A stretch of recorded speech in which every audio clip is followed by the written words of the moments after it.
The cabin smelled like burnt coffee and plastic trays. Most people had settled into their screens. The vents whispered and the cabin rode a steady hum that made strangers think nothing could happen. Seat 14C sat by the window. Jamie Quinn was already there when the boarding line finally cleared. Early 30s, navy sweater jeans, hair twisted into a low knot. No rings, no smartwatch. Her hands rested on her thighs, fingers lightly touching, as if they had been told to stay quiet. The man beside her kept stealing quick glances. Not because she was striking, though she was, but because she barely moved. When the cart rattled past, he asked, "You want anything?"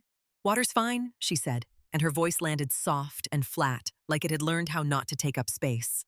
Outside, Colorado fell away into a pale quilt of clouds. The engines held steady. The seatbelt sign blinked off. The plane became ordinary again. Then the intercom clicked. "Ladies and gentlemen, this is your captain. Please remain seated with your seatbelts fastened. Air traffic control has advised we will be receiving a military escort for a portion of the flight. This is a routine security measure." For half a second, nobody spoke. Then the cabin filled with questions. Phones rose like periscopes. A woman across the aisle pressed her face to the glass and whispered, "Is that real?" Two gray shapes slid into view off the left wing, smooth and angular, moving as if the air belonged to them.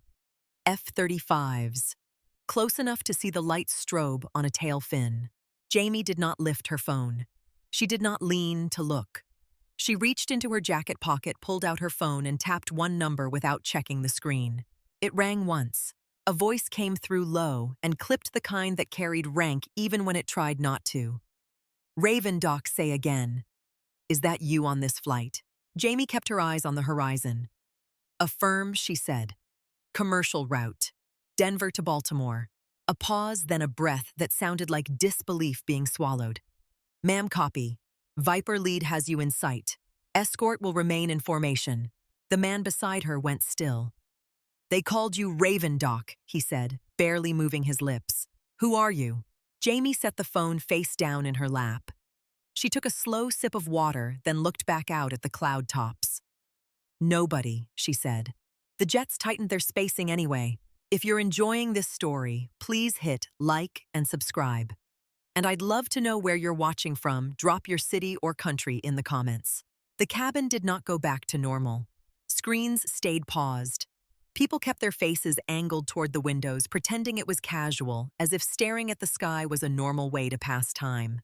Jamie held her water cup between both hands, as if she needed the weight. Outside, the F-35s rode the air close enough that she could read their posture the way other people read weather. Tight spacing. No playfulness. The lead jet sat slightly high, guarding the left wing, like a hand over a flame. Her seatmate tried to smile. "You fly with fighter jets a lot." "No," Jamie said. He nodded, then watched her hands instead of her face. "You sounded like you knew how to talk to them." Jamie took one slow sip and set the cup down with care. "My brother was in," she said. The lie came out clean and ordinary. A small story people could accept without asking for the rest. Across the aisle, a college kid filmed until his phone began to shake. "This has to be a VIP," he whispered. His friend leaned closer, or a threat. A woman 2 rows ahead twisted around. "Did you hear that voice on the call?" she asked nobody in particular. They sounded like they recognized her. Someone answered from farther back, low and confident. "Fighters do not escort a random flight for fun." Heads turned, whispers spread. Jamie's gaze drifted to the overhead panel above her seat. Vents, lights, call button, familiar shapes. She stayed still, breathing in time with the engines. The intercom clicked again. The captain's voice sounded smooth but practiced. "Ladies and gentlemen, thank you for remaining seated. Everything is under control." A few people laughed too loudly. Someone clapped once, then stopped. A child asked too loud, "Are we in trouble?" His mother shushed him and kept staring out the window. Jamie's phone vibrated against her palm. Not a regular buzz. A tight pulse that repeated in a pattern. She waited through the first vibration, then the second, then lifted the screen toward her thigh. No name, just a string of characters. "Priority flag confirmed. Maintain low profile. Aike." Her thumb hovered, then dropped. She set the phone face down again. The message did not need a reply. It was not a question. Her seatmate tried again, softer now. If this is because of you, are we safe? Jamie turned her head just enough to meet his eyes. His face had the strained politeness of a man trying not to panic in public. You are safe, she said, and she made it sound like a fact. He swallowed and looked down at his hands. He stopped talking after that. The flight attendant rolled her cart down the aisle with forced cheer. When she reached row 14, she slowed, eyes flicking to Jamie's face and away.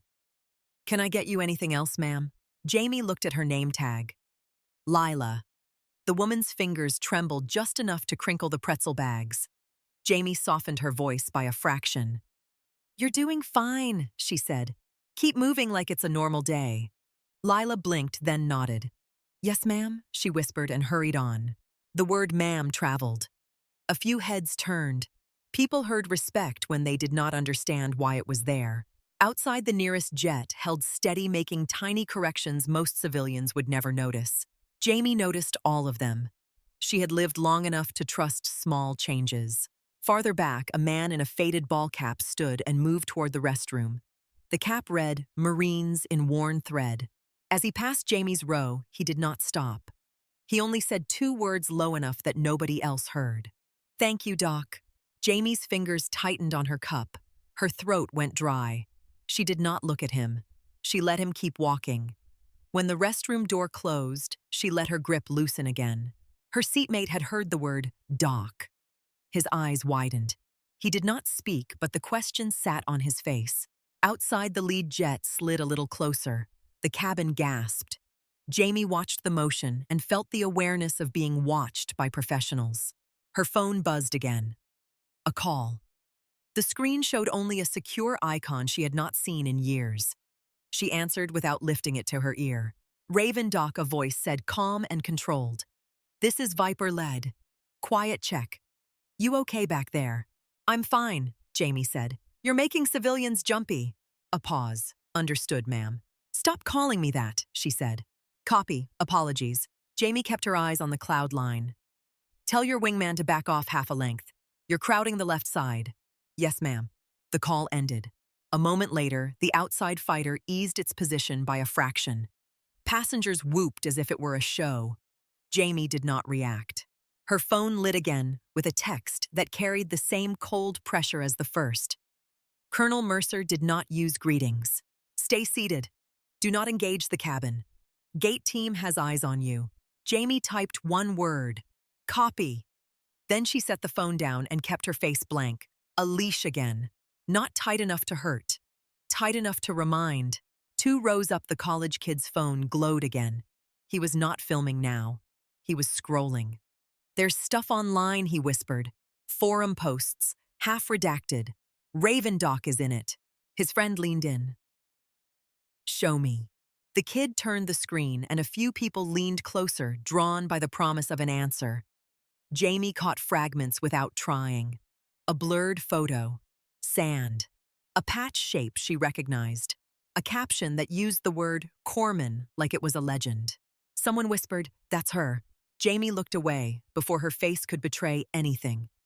Give them nothing to grab. A man farther forward twisted in his seat. Ma'am, he said, aiming the question at the space around her. Are you military? Jamie met his gaze for half a second. I used to work in a place like that, she said, and turned back to the window. Her phone vibrated once more.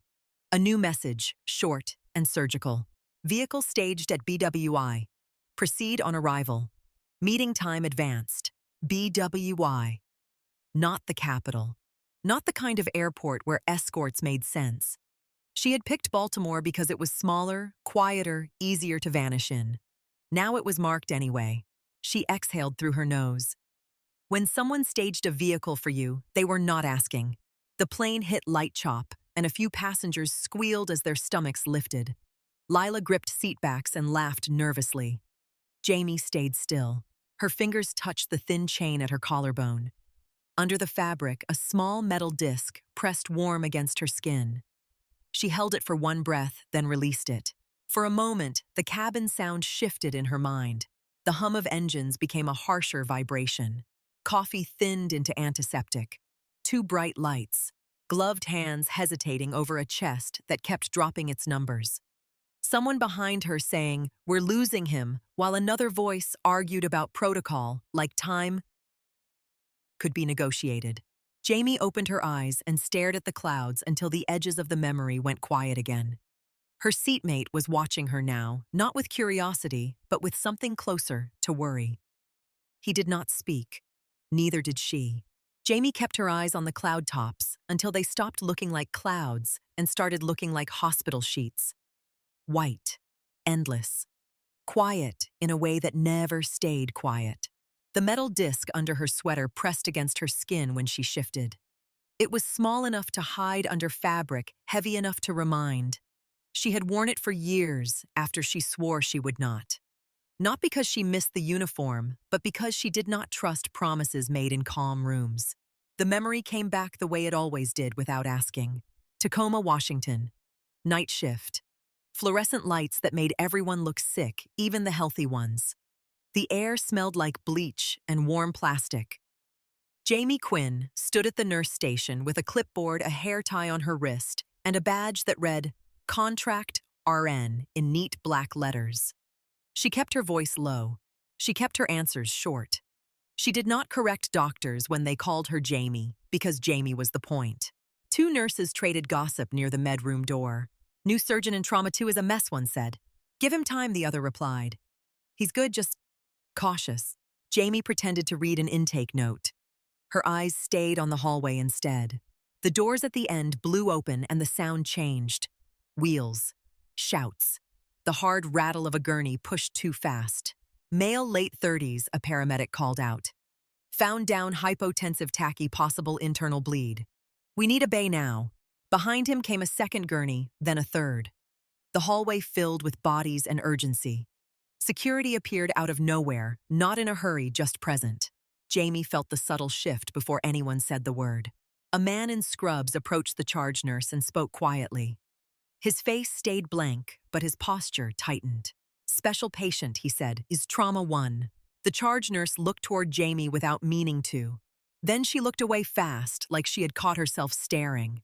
Jamie stepped back into the shadow of the station, like she belonged there. Like she was furniture. The doors to trauma 1 swung open and the room swallowed the gurney. Jamie followed at a distance, not assigned, not asked. She had learned a long time ago that when people said special, they meant rules would bend, and rules were where mistakes hid. Inside monitors lit up in green and red, a heart rhythm, a blood pressure that fell again the moment someone tried to stabilize it. A ventilator whined, then steadied. The trauma surgeon stood at the foot of the bed, hands hovering, eyes darting from the screen to the patient's chest. "CT first," he said. The anesthesiologist shook his head. "He's crashing. We lose him in the hallway that's on us." "Protocol says confirm source," the surgeon replied, and the word protocol landed like a shield he was holding in front of his own fear. The patient's face was half covered by an oxygen mask. His hair was damp with sweat. His jaw clenched against pain that was slipping toward shock. A stitched cut ran along his temple, already swelling. On his wrist, under dried blood, a bracelet tag read, "Ian Vale." Jamie saw the man, not the label. She saw the way his chest rose in shallow pulls, the way his skin cooled at the edges.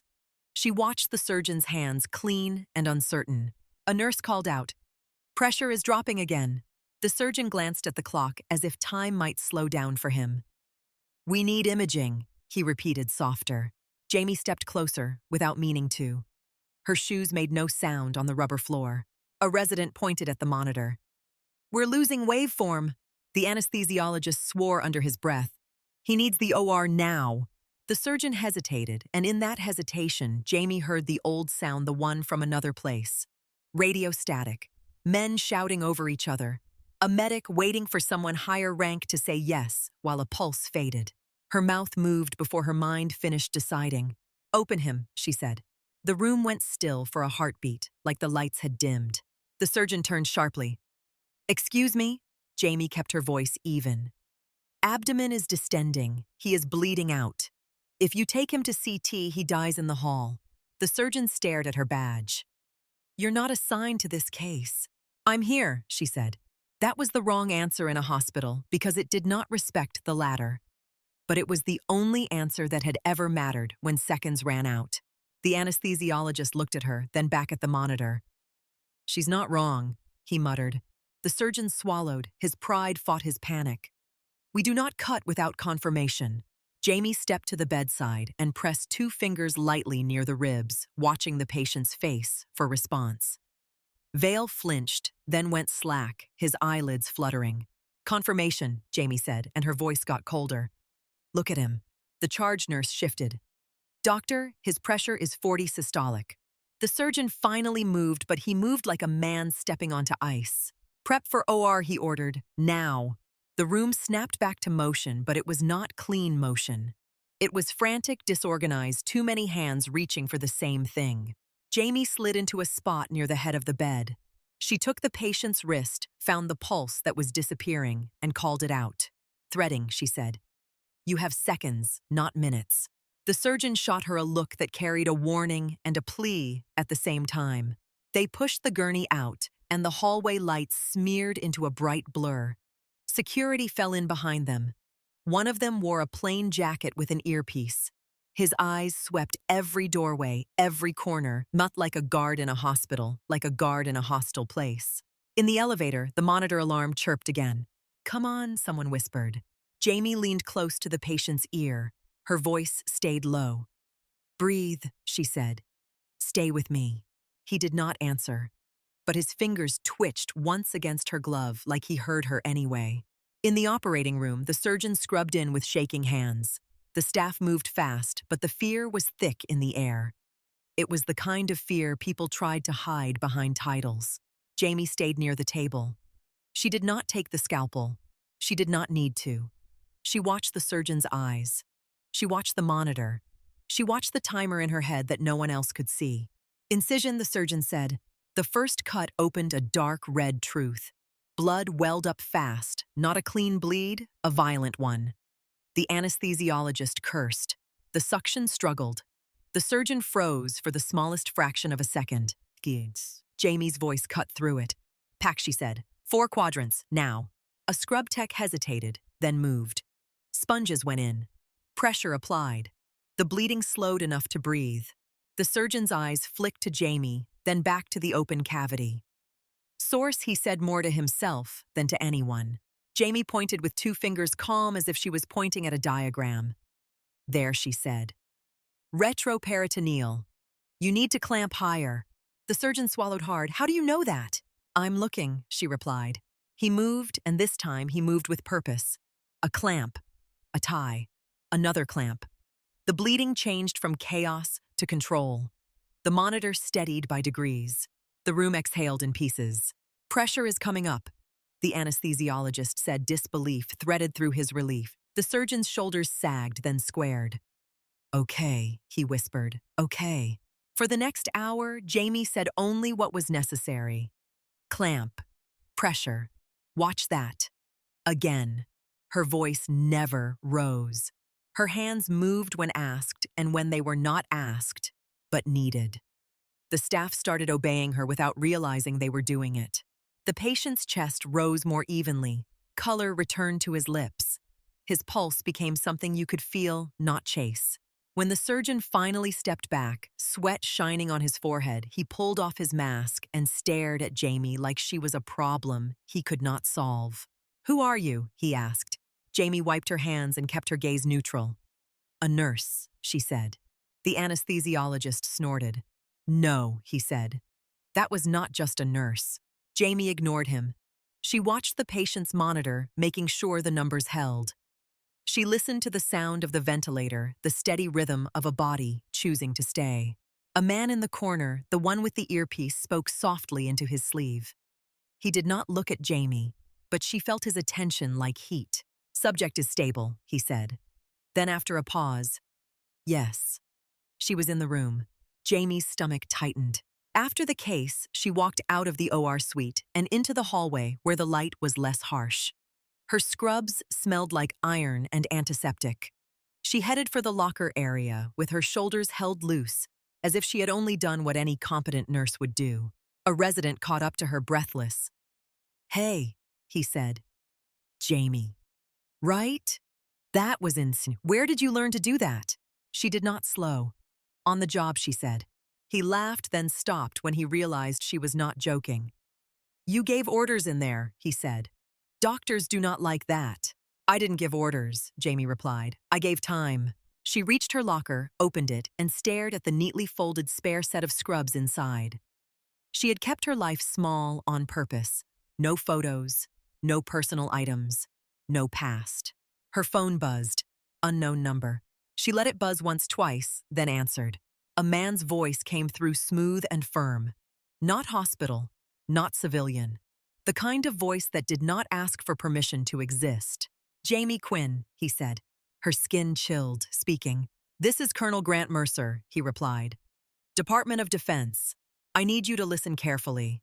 Jamie's eyes closed for a moment. She could picture him without seeing him. Clean uniform, controlled breathing, a man who wore authority the way others wore a watch. "I'm listening," she said. "You intervened in an emergency procedure tonight," Mercer said. "On a protected individual." "He was dying," Jamie replied. A pause. "Yes," Mercer said. "He is alive." Jamie's fingers tightened on the phone. "Then we are done." "We are not," Mercer said, and there was no anger in it. Only certainty. "Your name did not appear in our system the way it should. That is a problem. And your voice on the floor, the way you moved, that is a bigger problem." Jamie stared at the blank locker door. Her reflection looked like any tired nurse at the end of a long shift. Pale, quiet, forgettable.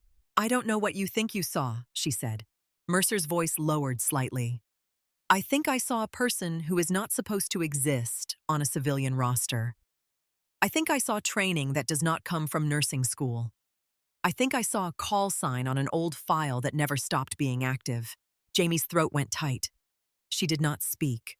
"Do not hang up," Mercer said, "and do not leave town." Jamie's lips parted and she tasted that old metallic fear, the one she had not tasted in years.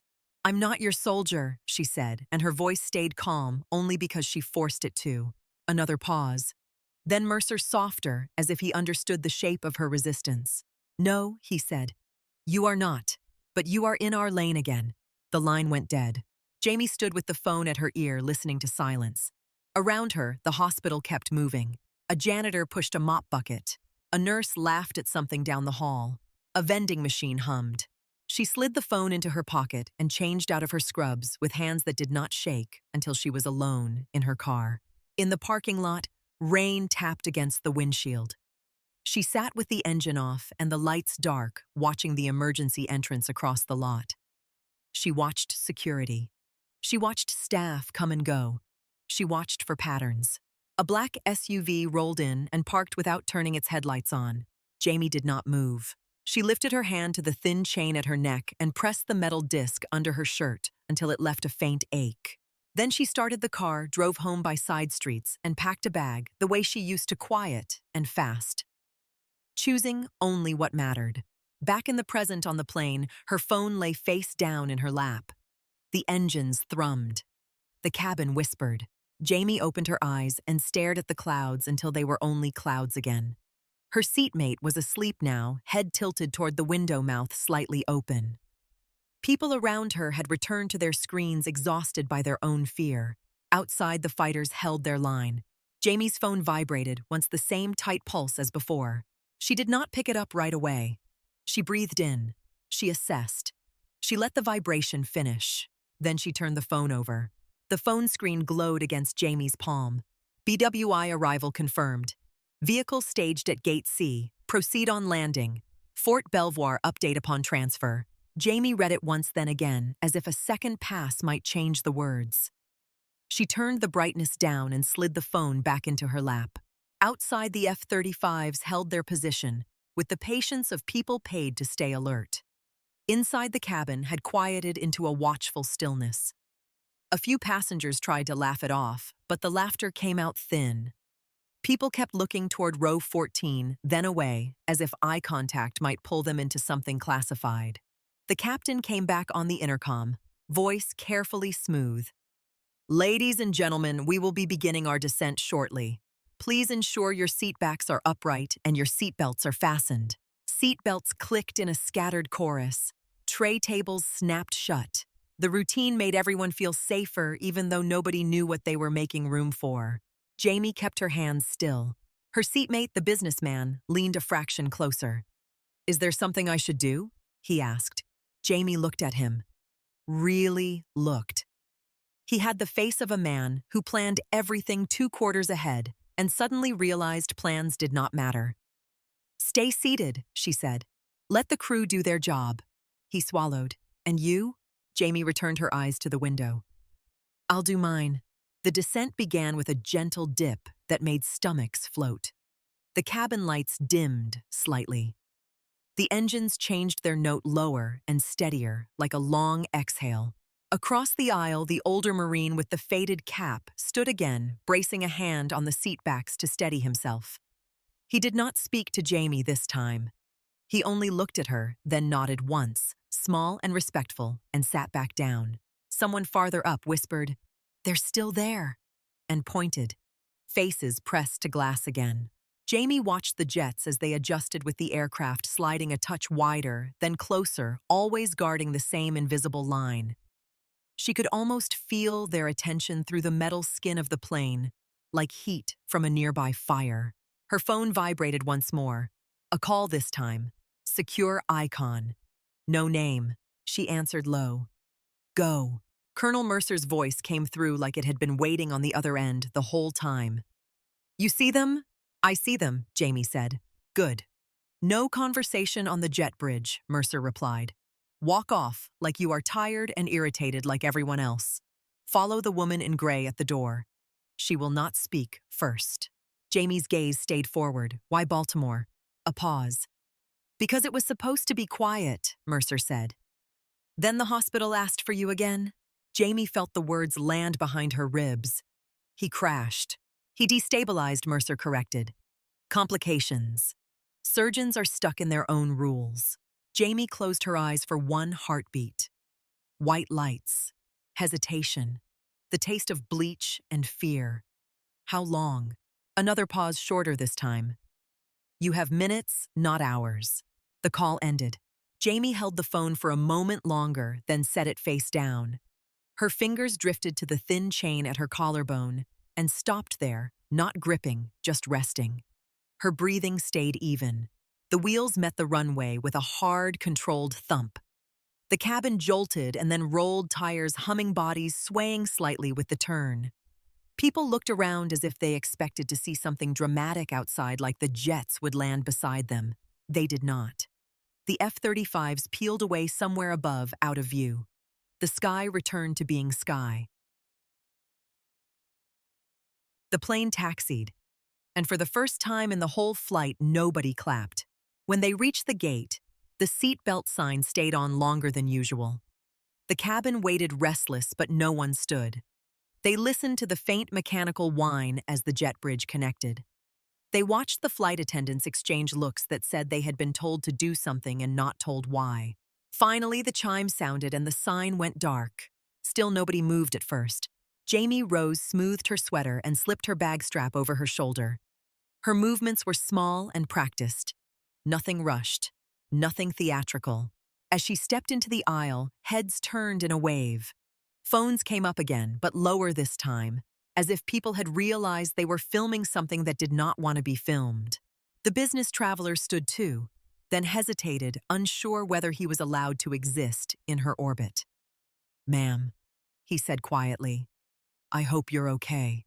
Jamie gave him a look that was not warm but not cruel. "Get home," she said. He nodded, and it looked like gratitude. At the aircraft door, a woman waited just outside the threshold. Gray suit, hair pulled tight, no badge visible, but her posture carried a kind of authority that did not need metal clipped to fabric. She did not smile. She did not glance around. She looked straight at Jamie. Jamie stepped forward like she belonged to the moment, not like she had been dragged into it. The woman in gray turned and walked without speaking. Jamie followed. Behind them, the line of passengers stalled. People watched her walk away, and the silence that followed felt heavier than any announcement. On the jet bridge, the air was warmer and smelled like rubber and fuel. Halfway down, the woman in gray spoke without looking back. "No stops," she said. "Understood," Jamie replied. They reached the terminal door where two men stood in plain clothes. One held a phone to his ear. The other scanned the crowd with the detached focus of someone used to threats that never made the news. The one on the phone lowered it when he saw Jamie. "This way," he said, and his tone made it clear he did not ask strangers for favors. They moved through the terminal along a side corridor that bypassed most of the foot traffic. No flashing lights, no sirens, just doors that opened early people who stepped out of the way without understanding why, and a sense of being guided along rails that had been laid before she landed. A black SUV waited at a service exit. Engine running. Windows tinted dark. The rear passenger door opened before Jamie reached it. Inside, the air was cool and smelled faintly of leather and antiseptic, a strange combination that made her stomach tighten. Colonel Mercer sat across from her uniform, hidden beneath a civilian jacket, haircut, close eyes, steady and pale. "Jamie Quinn," he said, not as a greeting, but as an acknowledgement of the name she had borrowed. Jamie slid into the seat and closed the door. "Colonel," Mercer handed her a thin folder. "You will read on the move," he said. Jamie opened it. Not much text, just numbers and timestamps. Blood pressure trends, heart rate, oxygenation. A line that said hemorrhage controlled, then another that said instability recurring. Notes from a surgical team that sounded like people trying to prove they had done everything right, while a patient did everything wrong. "Where is he?" Jamie asked. "Fort Belvoir," Mercer said. "Community hospital." They brought him there because it was closer than the big centers, and they thought the crisis was over. Jamie looked up. "They thought." Mercer watched her for a moment, then nodded once, as if confirming something he already knew. "You were right on the floor in Tacoma," he said. "Some people freeze when they realize who is on the table." Jamie returned her eyes to the folder. "They freeze because the room turns into a courtroom," she said. "And they start operating like they are defending themselves." Mercer did not argue. "They called me," he said. "They did not call the chairman. They did not call public affairs. They called me and I called you." The SUV pulled out smoothly and merged into traffic. For a few minutes, neither of them spoke. Outside the window, Maryland blurred past in late afternoon light. Commuters, gas stations, ordinary life moving at an ordinary pace. It felt obscene. Jamie studied the vitals again. She imagined the monitor alarm, the way staff would stare at it like it was an oracle. She pictured a surgeon's hands hovering clean and slow. Mercer watched her face. "Do you want details?" Jamie did not look up. "Tell me what the team is doing right now." "They are holding," Mercer said. "Transfusing. Waiting for a consultant to arrive from DC." Jamie's jaw tightened. Waiting. "They want perfect information," Mercer replied carefully. "They want approval. They want someone to sign their choices." Jamie closed the folder. "They want to not be blamed." Mercer did not correct her. The SUV turned onto a base access road. A checkpoint rose ahead, and the guard lifted a hand as soon as he saw the vehicle. The gate arm went up without anyone showing an ID. The kind of smoothness that came from the world making itself convenient when it cared. Fort Belvoir appeared beyond the trees, neat and controlled, as if order could be built into architecture. As the SUV rolled toward the hospital entrance, Jamie saw two security officers at the curb, not relaxed, not tense, simply present. A gurney stood just inside the sliding doors, empty but ready. People moved quickly behind glass. Mercer leaned forward. "You are not here as Jamie," he said quietly. "Not in that room. In that room, the name does not help. The hands do." Jamie's fingers went to her bag strap. "What are they calling me?" Mercer held her gaze. "Not by the name on your ticket." Jamie breathed in through her nose. She could feel the old identity shifting under her skin, like a muscle memory waking up. The SUV stopped.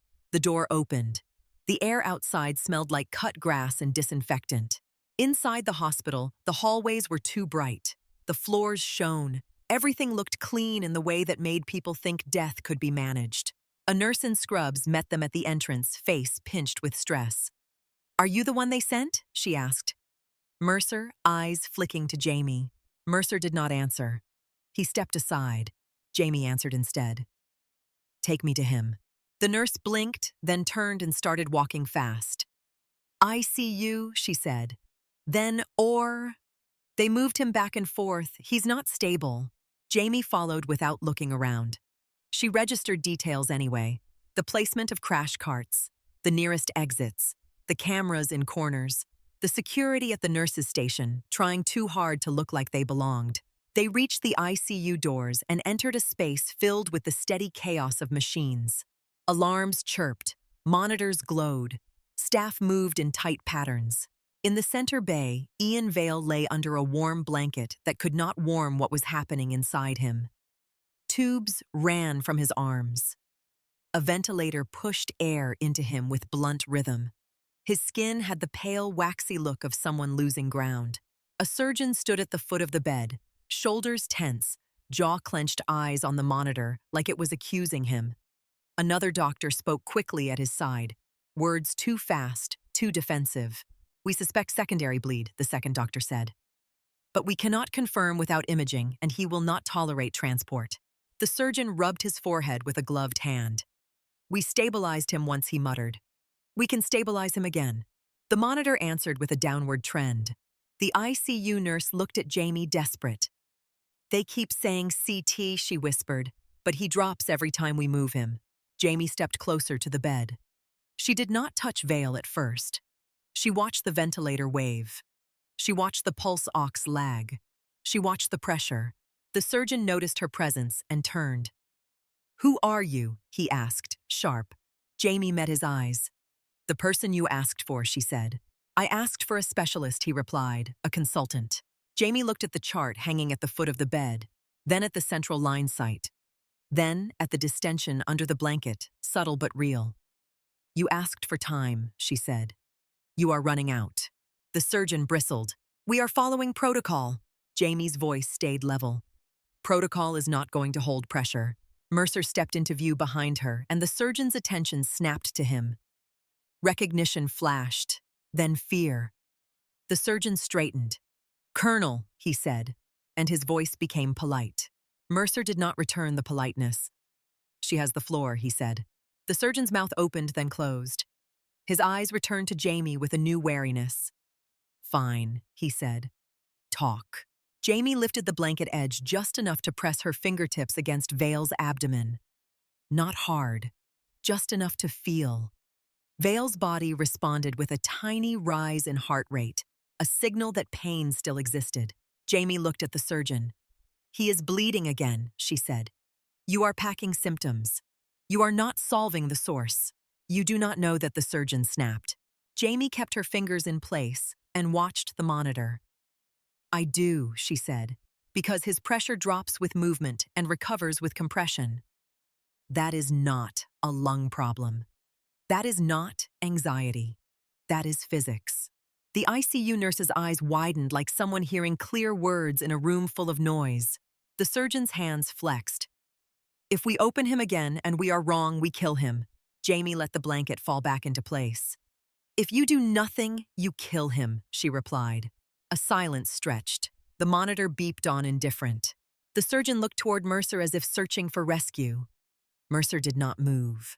Jamie stepped to the side of the bed and reached for the chart. "Call the OR," she said to the ICU nurse. "Tell them to prep now." The nurse hesitated for a fraction of a second, then moved almost relieved to have an action.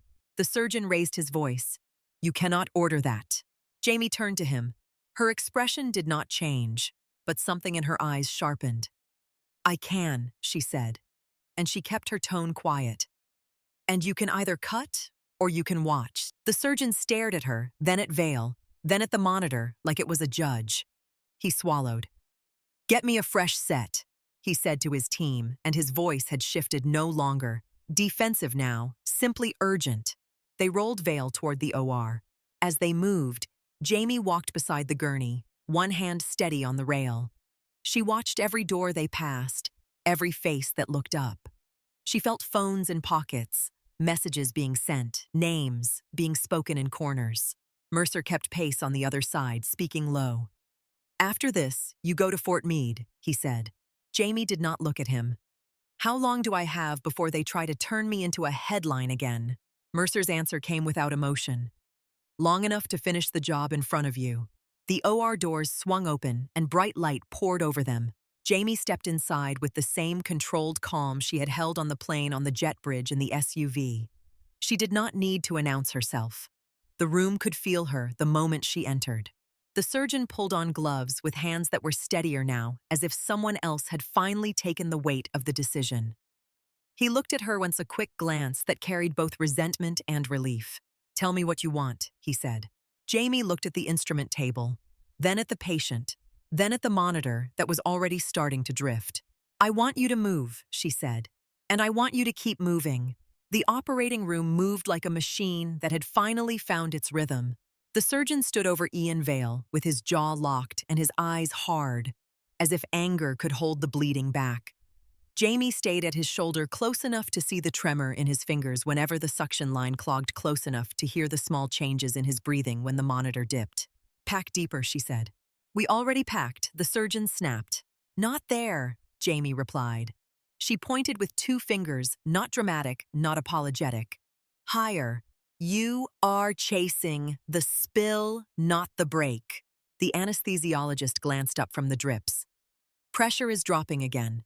Jamie did not raise her voice. "Clamp now," she said. The surgeon hesitated for a fraction that felt like an hour. Then he moved. Metal clicked. The bleeding changed from a rush to a pulse, then to a slow seep. The room let out a shared breath, the kind people do when they realize they were holding it without noticing. "Better," the anesthesiologist said, and his tone carried surprise. Jamie watched the waveform settle. She leaned in toward the surgeon, not to comfort him, but to keep him moving. "Stay on it," she said. "Do not admire it." The surgeon's eyes flicked toward her. "You talk like this is normal." Jamie's gloved hands rested at her sides. "It is," she said.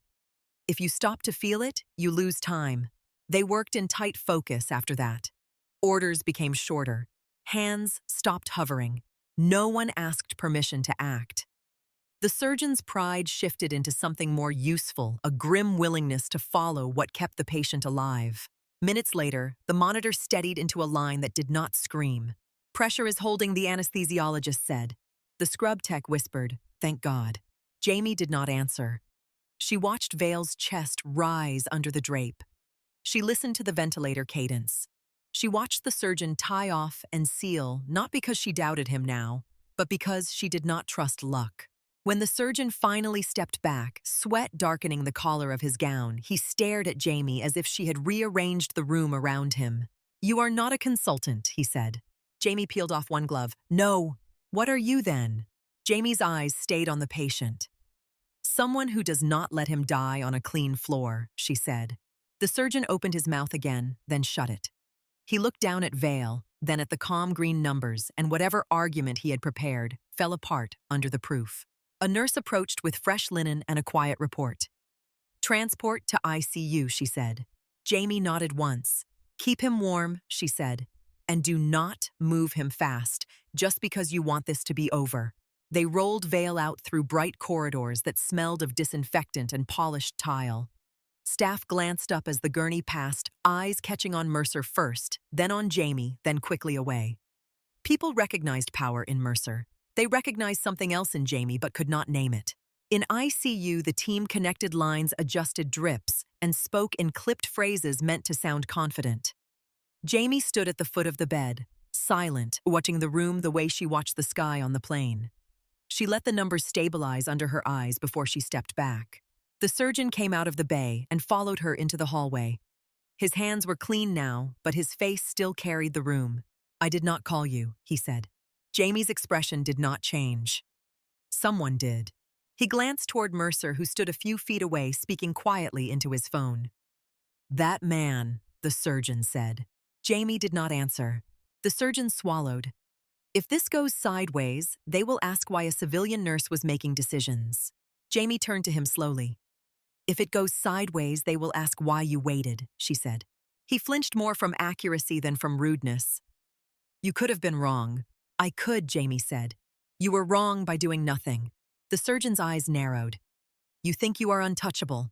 Jamie looked past him down the corridor, where two security officers stood like statues. I think people die, while others worry about blame, she said.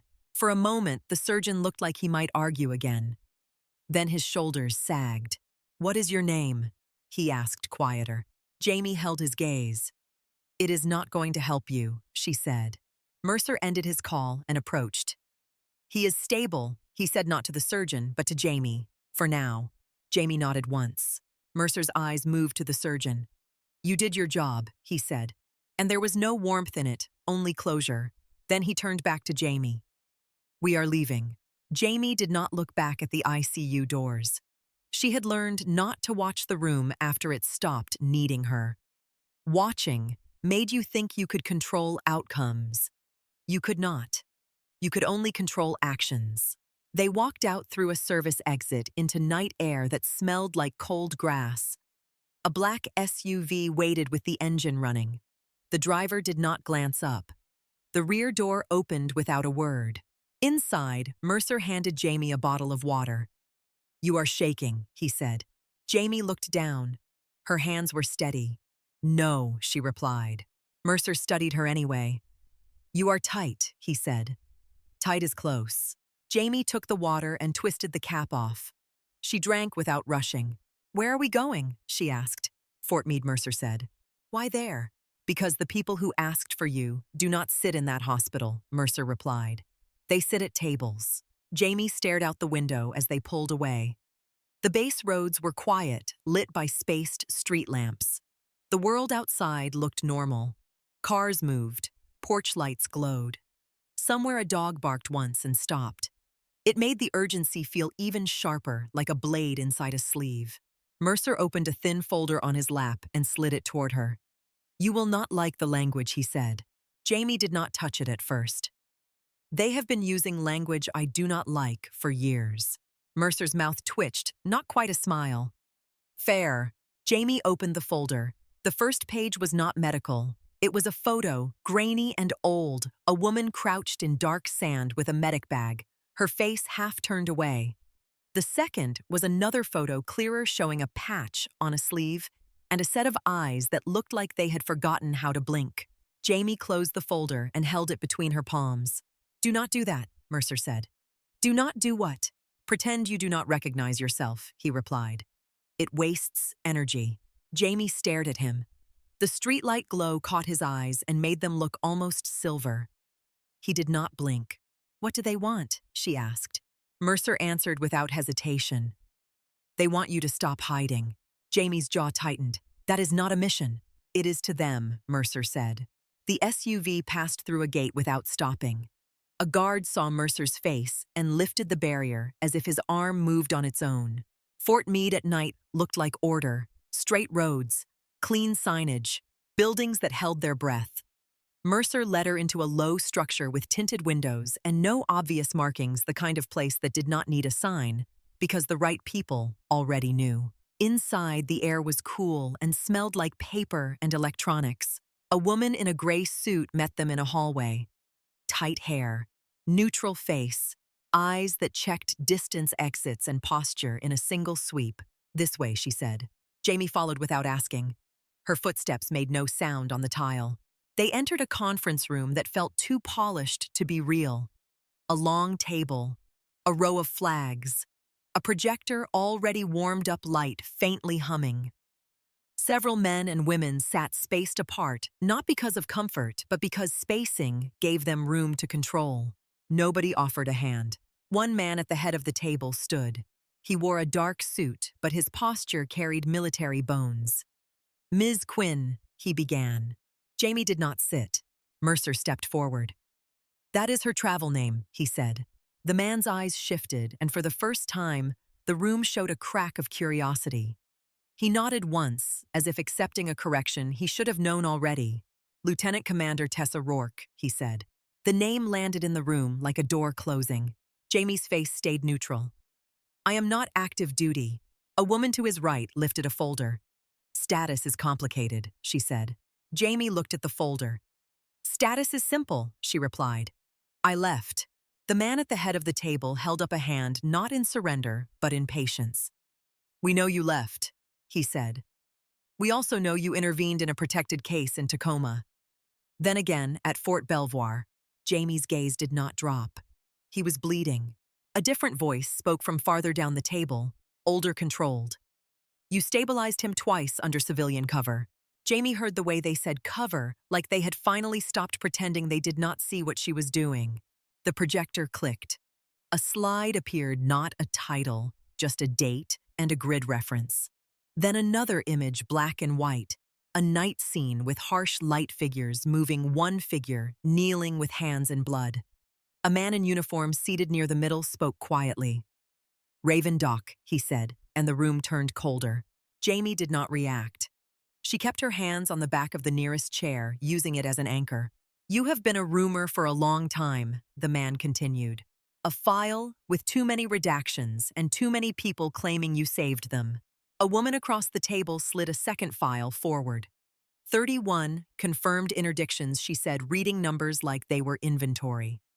While providing trauma care under fire. Jamie's eyes hardened. That is not a thing you count, she said. The man at the head of the table nodded once, as if he had expected that exact line. We are not here to praise you, he said. We are here because the environment is changing and our medical doctrine is behind it. He clicked a remote. The slide changed to a map of blue water and a chain of islands. Dots clustered along routes that looked like shipping lanes. A few dots were red. Caribbean corridor, he said. Interdictions. Boarding actions. Disappearances. Teams operating in tight windows with long delays for extraction. Jamie studied the map without moving her face. So you want a program, she said. We want Raptor Med, the woman with the folder replied. A rapid response medical element embedded with teams. Female corpsmen included from the start, not attached as an afterthought. Jamie felt something in her chest tighten. Not fear, not pride. Something older. The memory of being the only woman in a room full of men who watched her like a problem until the first night the screaming started. You can build it, the man at the head of the table said. We want you to. Jamie let the silence stretch. She could hear the projector fan. She could hear someone's pen stop tapping. I am not your symbol, she said finally. Her voice stayed calm, but the words carried weight. And I am not training anyone to die, because leadership wants a prettier brochure. The man did not flinch. He rested both hands on the table edge and leaned forward just slightly. Good, he said. Then tell us what you require. The room waited for her answer the way men in power always did, as if silence were a lever they owned. Tessa kept her hands on the back of the chair, fingers relaxed, but firm. The polished table reflected the projector light in pale streaks, and the flags along the wall stood so straight they looked carved. She could feel eyes on her from every angle, measuring her like a tool they had finally found again. What I require, she said, is not complicated. A woman near the middle of the table leaned forward, pen poised. We are listening. Tessa nodded once. First authority. In the field and in a trauma bay. If a life is dropping, I do not ask permission from someone who needs a committee to breathe. I override. I decide. That goes in writing. A man in a suit shifted in his chair. That is not how chain of command works. Tessa looked at him. Chain of command is a map, she said. It is not a tourniquet. When blood is leaving the body, the map does not stop it. The man opened his mouth, then closed it when Mercer's gaze turned toward him like a warning. The woman with the folder spoke again. Field authority is one thing. Medical authority inside a federal facility is another. Tessa's eyes did not soften. You brought me here because your facilities freeze, she said. You do not get to ask for my hands and then bind them. A quiet tension moved through the room. It was not anger. It was calculation. The man at the head of the table folded his hands. Noted. Continue. Second. Tessa said I choose the candidates. Not based on optics. Not based on who looks good in a photo. I will screen them. Fitness, skill, temperament. If I cut someone, they do not get reinstated because a commander's ego is bruised. A uniformed officer near the back frowned. "We have selection standards." Tessa glanced at his collar insignia and let it go. "You have minimums," she said. "I am not building minimums." The officer's jaw tightened. "These will be Marines. They answer to their units." "They answer to survival," Tessa replied. "Units come home with bodies when people confuse obedience with competence." Mercer shifted beside her, one hand resting lightly on the chair, as if he could feel the vibration of her words. He did not interrupt. Tessa continued. "Third, no media, no interviews, no hero stories. If I walk into a hangar and see a camera, I walk out. If someone calls this a breakthrough for branding, I walk out. You want Raptor Med to work, then you let it be ugly and quiet." A woman in civilian attire tapped her pen against the folder. "Public support matters. Funding matters." Tessa's gaze sharpened. "Funding does not stop bleeding," she said. "Competence does." The man at the head of the table did not flinch. He only watched her like a man who had heard worse truths and survived them. "Anything else?" Tessa drew a slow breath through her nose. The air smelled faintly of electronics and stale coffee, like every secure building she had ever stepped into. "Yes," she said. "Fourth, aftercare. You train people to move through hell, you do not drop them in a parking lot and call it resilience.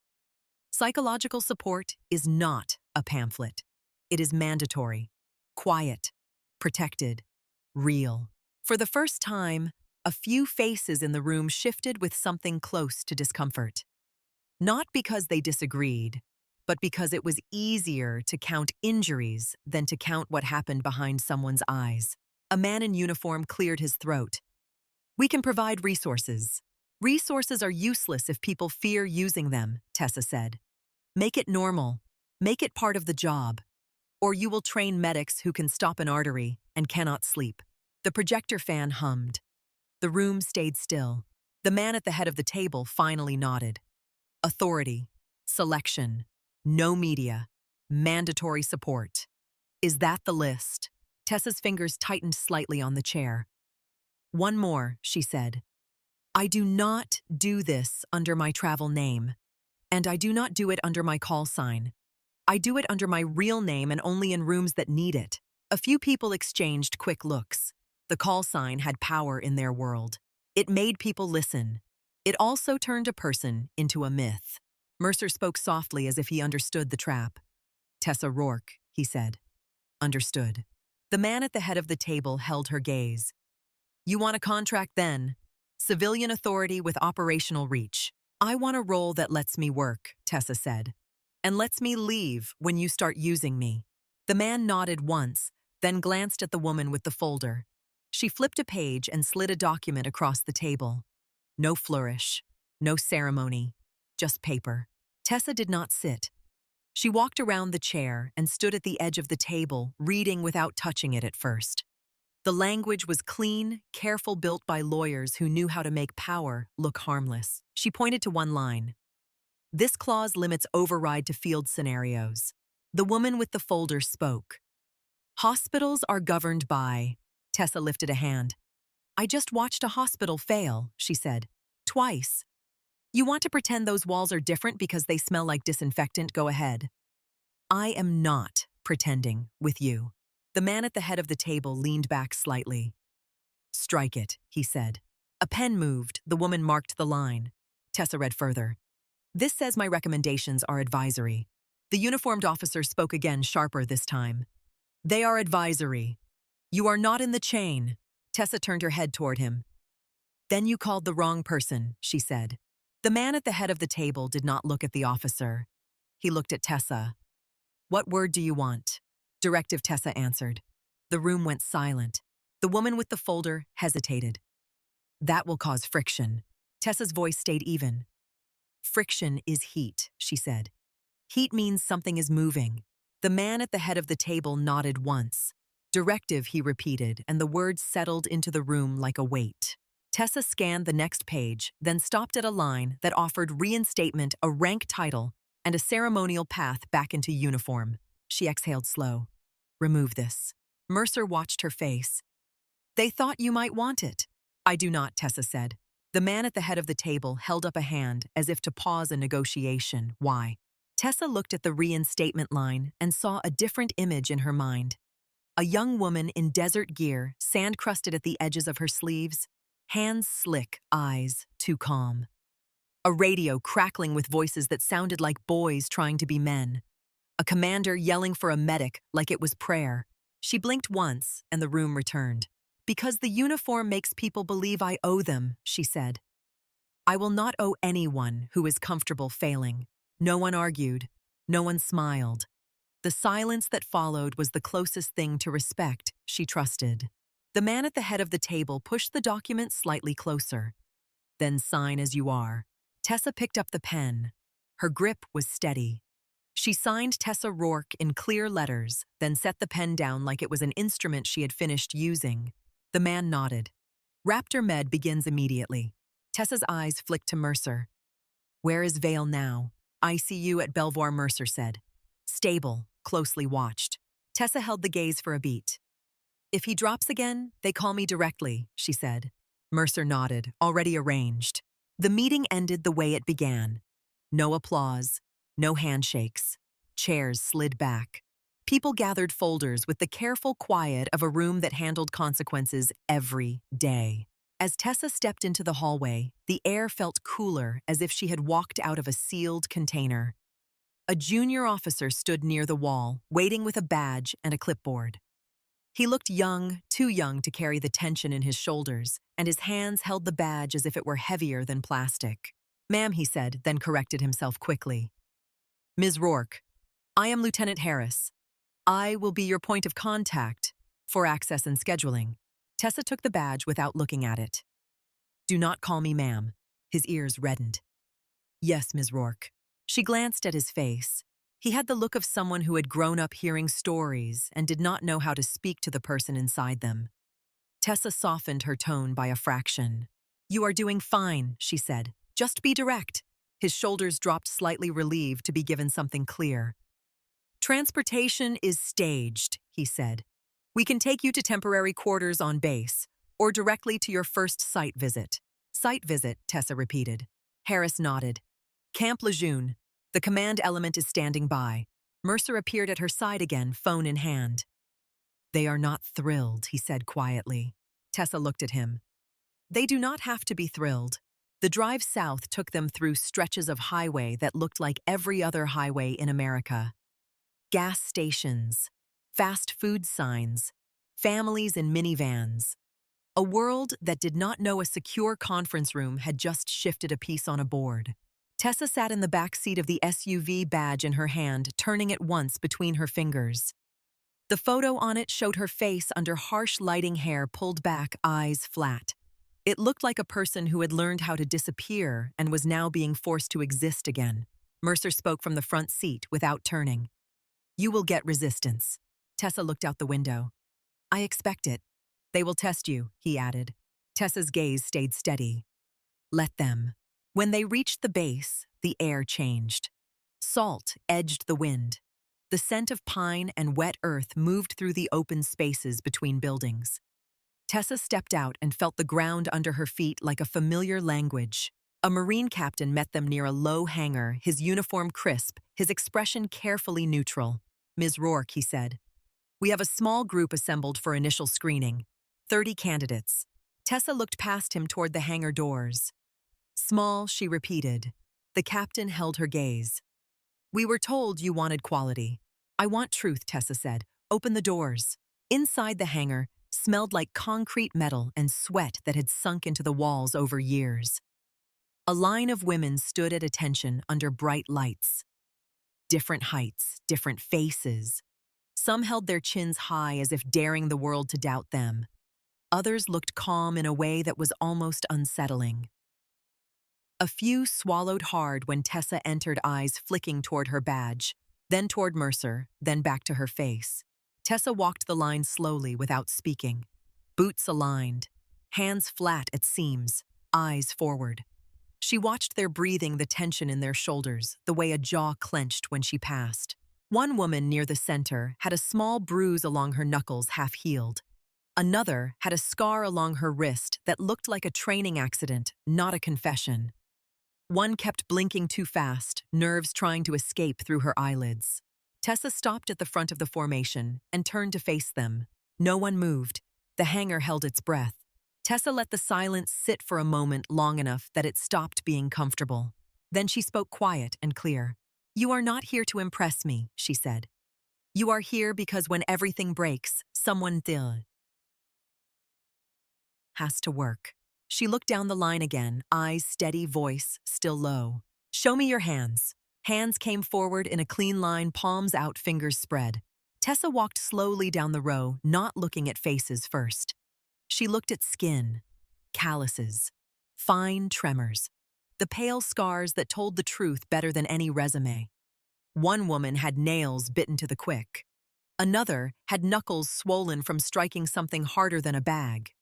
A third held her hands so steady it was almost unnerving, like she had already learned to lock fear in a small box and sit on the lid.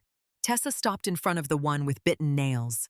"Name, Corporal Harper Lane," the woman said. Her voice did not wobble, but her throat moved like she swallowed something sharp. "Why are you here?" Tessa asked. Lane inhaled. "To serve Ms. Rourke." Tessa held the silence long enough that the hangar lights seemed louder. "Wrong answer," she said. A ripple moved through the formation. Back stiffened. Someone blinked hard. Lane's jaw tightened. "Yes, Ms. Rourke." Tessa stepped closer, lowering her voice. "You are here because one day, someone will bleed out in your hands," she said. "And the room will be full of people waiting for permission. You will not have time to be liked. You will not have time to ask. You will have time to work." No one spoke.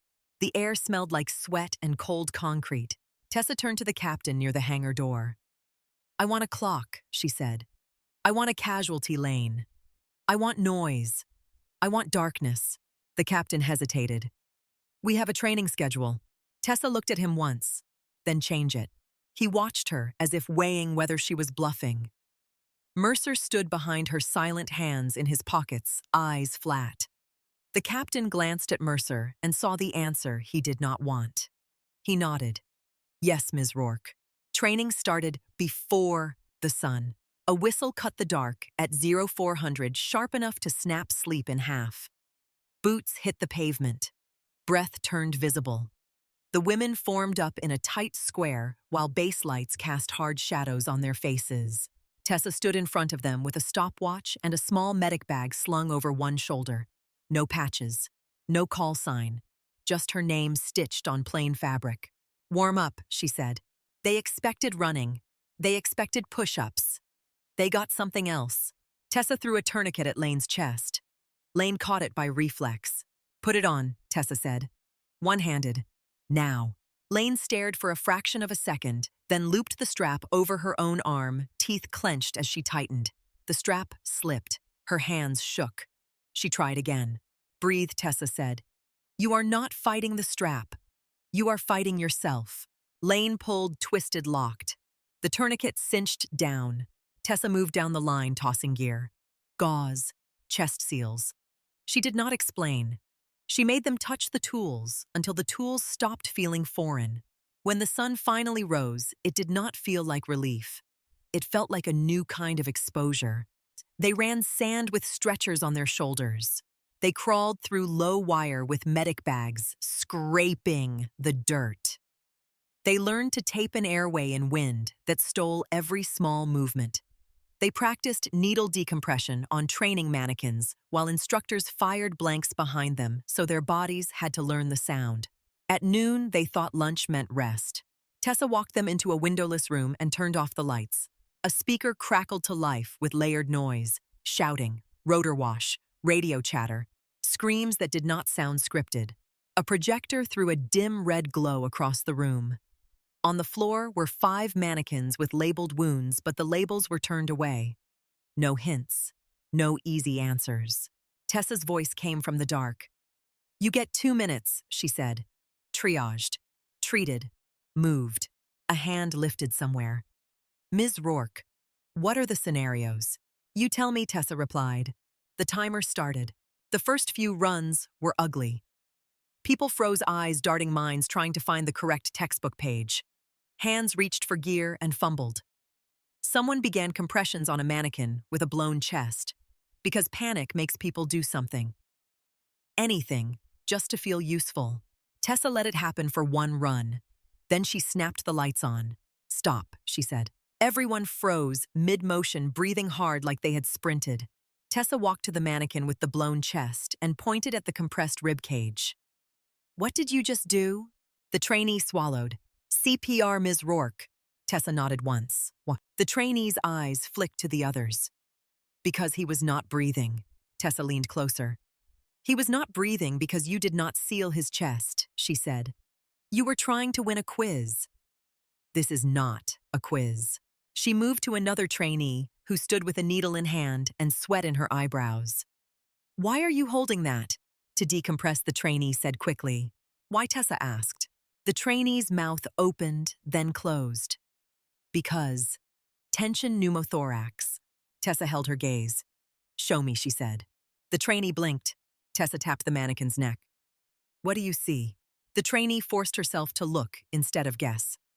"Trachea is midline," she said. "No jugular distension. Breath sounds are equal." Tessa stepped back. "So what are you doing?" The trainee lowered the needle, shame rising in her face. "Nothing," she whispered. Tessa nodded. "Good," she said. "Nothing is a skill. Sometimes the best thing you can do is not make it worse." They ran the room again. Then again. Then again. By the fifth run, the panic changed shape. People still felt it, but they stopped letting it drive the hands. Lane's fingers began to move with purpose. Not fast for show. Fast because fast was required. After dusk, when their muscles began to tremble from fatigue, the first complaint reached Tessa. The Marine captain found her near the training field, voice tight. "Ms. Rourke, we have commanders asking why you are pushing them this hard this early." Tessa wiped dirt from her hands with a towel and looked at him. "Tell them." "Because bullets do not scale intensity," she said. The captain's jaw flexed. "They are worried about injuries. So am I," Tessa replied. "That is why we train. You want fewer injuries, you teach people how not to hesitate." He hesitated on his own words, then tried another angle. "They are also asking about your authority. They said you overruled the medical training NCO." "I did," Tessa said. "He says you embarrassed him." Tessa's face stayed calm. "He embarrassed himself," she replied. "He told a trainee to wait for approval to place a tourniquet." The captain exhaled, frustrated. They do not like being corrected by a civilian. Tessa looked past him toward the field where Lane and two others practiced dragging a casualty sled, shoulders shaking, faces set. "They do not have to like me," she said. "They have to trust the result." Mercer appeared on the edge of the light, phone in hand. He did not interrupt. He listened like a man who had already chosen his side. The captain saw Mercer and went quieter. "We can smooth this," he said. "We can adjust." Tessa's eyes came back to him. "If you smooth it, you ruin it," she said. "They are not fragile. Treat them like professionals." The captain left with his mouth tight, not satisfied, not willing to fight it. Tessa watched him go, then turned back toward the trainees. Lane sat on a bench near the field, breathing hard, hands in her lap. Her knuckles were white from gripping her own knees. Tessa walked over and sat beside her without asking. For a moment, they listened to the distant sound of boots and shouted counts. Lane spoke first, voice low. "I thought I wanted this," she said. Tessa looked straight ahead. "You do," she replied. Lane's laugh came out shaky. "How do you know?" Tessa turned her head and watched Lane's hands, the bitten nails, the faint tremor that came and went like a stubborn pulse. "Because you keep showing up," she said. Lane swallowed. "My hands shake," she admitted. Tessa nodded. "Mine did too," she said. Lane stared at her. "When?" Tessa's gaze stayed forward. "Every time it mattered," she replied. Lane's shoulders dropped slightly, as if the permission to be human loosened something inside her. "Then how did you stop it?" Tessa finally looked at her. "I did not stop it," she said. "I worked anyway." They sat in silence for a few beats. The night air smelled like damp earth and exhaust from distant vehicles. Lane rubbed her palms against her thighs. "People keep calling you things," she said. "They say your name in the hall like it is a story." Tessa's expression did not change. They can say whatever they want, she replied. In the field, none of it will save you. Lane nodded slowly. Yes, Ms. Rourke. Tessa stood. Get water, she said. Then meet me at the litters. Lane rose with her legs stiff. Yes. The next day, Tessa introduced a new rule without ceremony. Before training, every trainee checked in with a staff medic and a counselor who wore plain clothes and no rank. Not a lecture, not a briefing. A quiet question and an honest answer. The first time, the women looked suspicious, as if the question itself was a trap. Tessa stood at the door and watched them file through. One of the instructors muttered, "This is not standard." Tessa answered without turning. "Standard breaks people," she said. "We are building something that holds." By the end of the first week, the hangar felt different. Not softer, sharper. The women moved with fewer wasted gestures. They spoke in shorter phrases. They stopped asking for reassurance in their eyes and started asking for confirmation in their hands. They learned how to call out a dropping pressure without sounding like they were begging the room to fix it. On the 7th night, Tessa ran them through a full casualty lane under red light. Smoke machines filled the air. Blanks cracked in the distance. A helicopter recording thundered over speakers so loud it made teeth vibrate.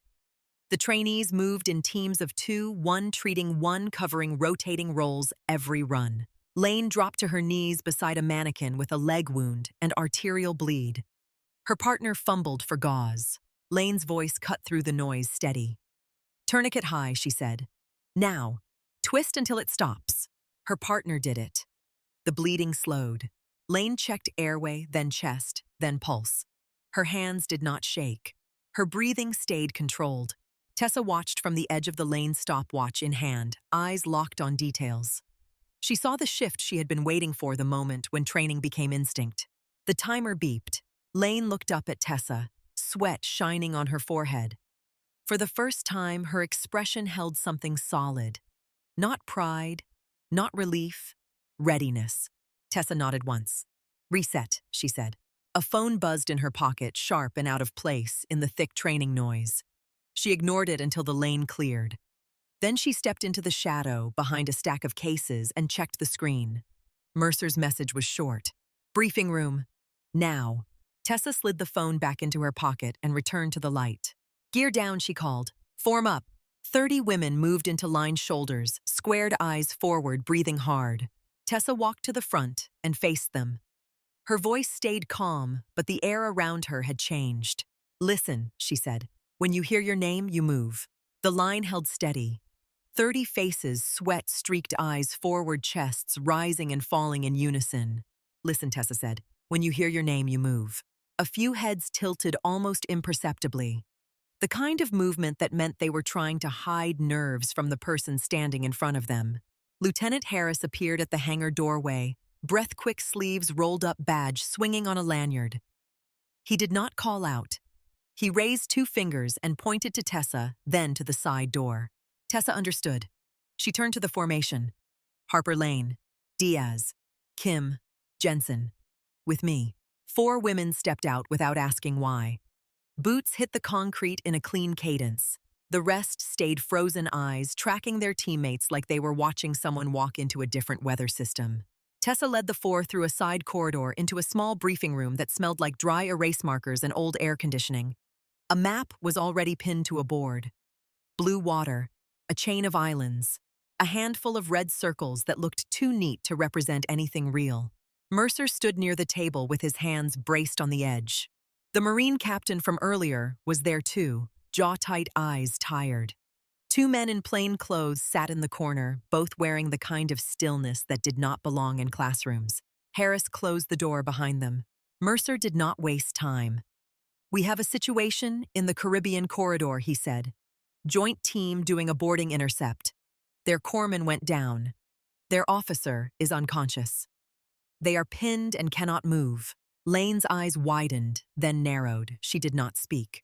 Diaz swallowed hard. Kim's hands flexed once at her sides. Jensen stared at the map like she could memorize it fast enough to control it. Tessa stepped closer to the board. Location. Mercer pointed to a red circle near a narrow stretch of water between low islands. Shallow channel, mangrove edges, limited landing zones, no clean extraction window. The Marine captain's spoke voice clipped.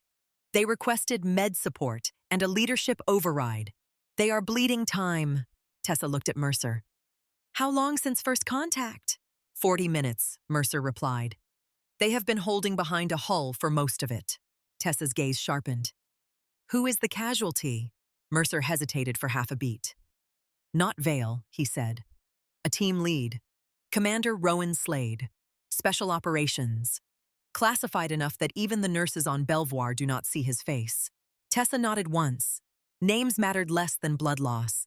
Lane's voice came out steady, surprising even herself. How bad is the corpsman? Mercer opened a folder and slid a photo across the table. Grainy. A man crouched behind cover one arm, wrapped tight in a makeshift tourniquet face, pale. Gunshot through upper arm. They think brachial involvement. He is conscious but fading. Kim leaned in, eyes scanning. If he is holding pressure, he can last, she said quietly. Tessa looked at her. He can last until he cannot. The man in the corner spoke for the first time, tone flat. There is also a possibility of hostages on the vessel. Tessa shifted her weight slightly. That changes approach. The Marine captain nodded. It does. They cannot light it up. They cannot pull back. They are stuck. Tessa looked at the 4 trainees. You are not coming as tourists, she said. You will work. You will listen. You will not freeze. Lane lifted her chin. Yes, Ms. Rourke. Tessa turned back to Mercer. Transport. Mercer nodded toward Harris. Bird is staged. 20 minutes.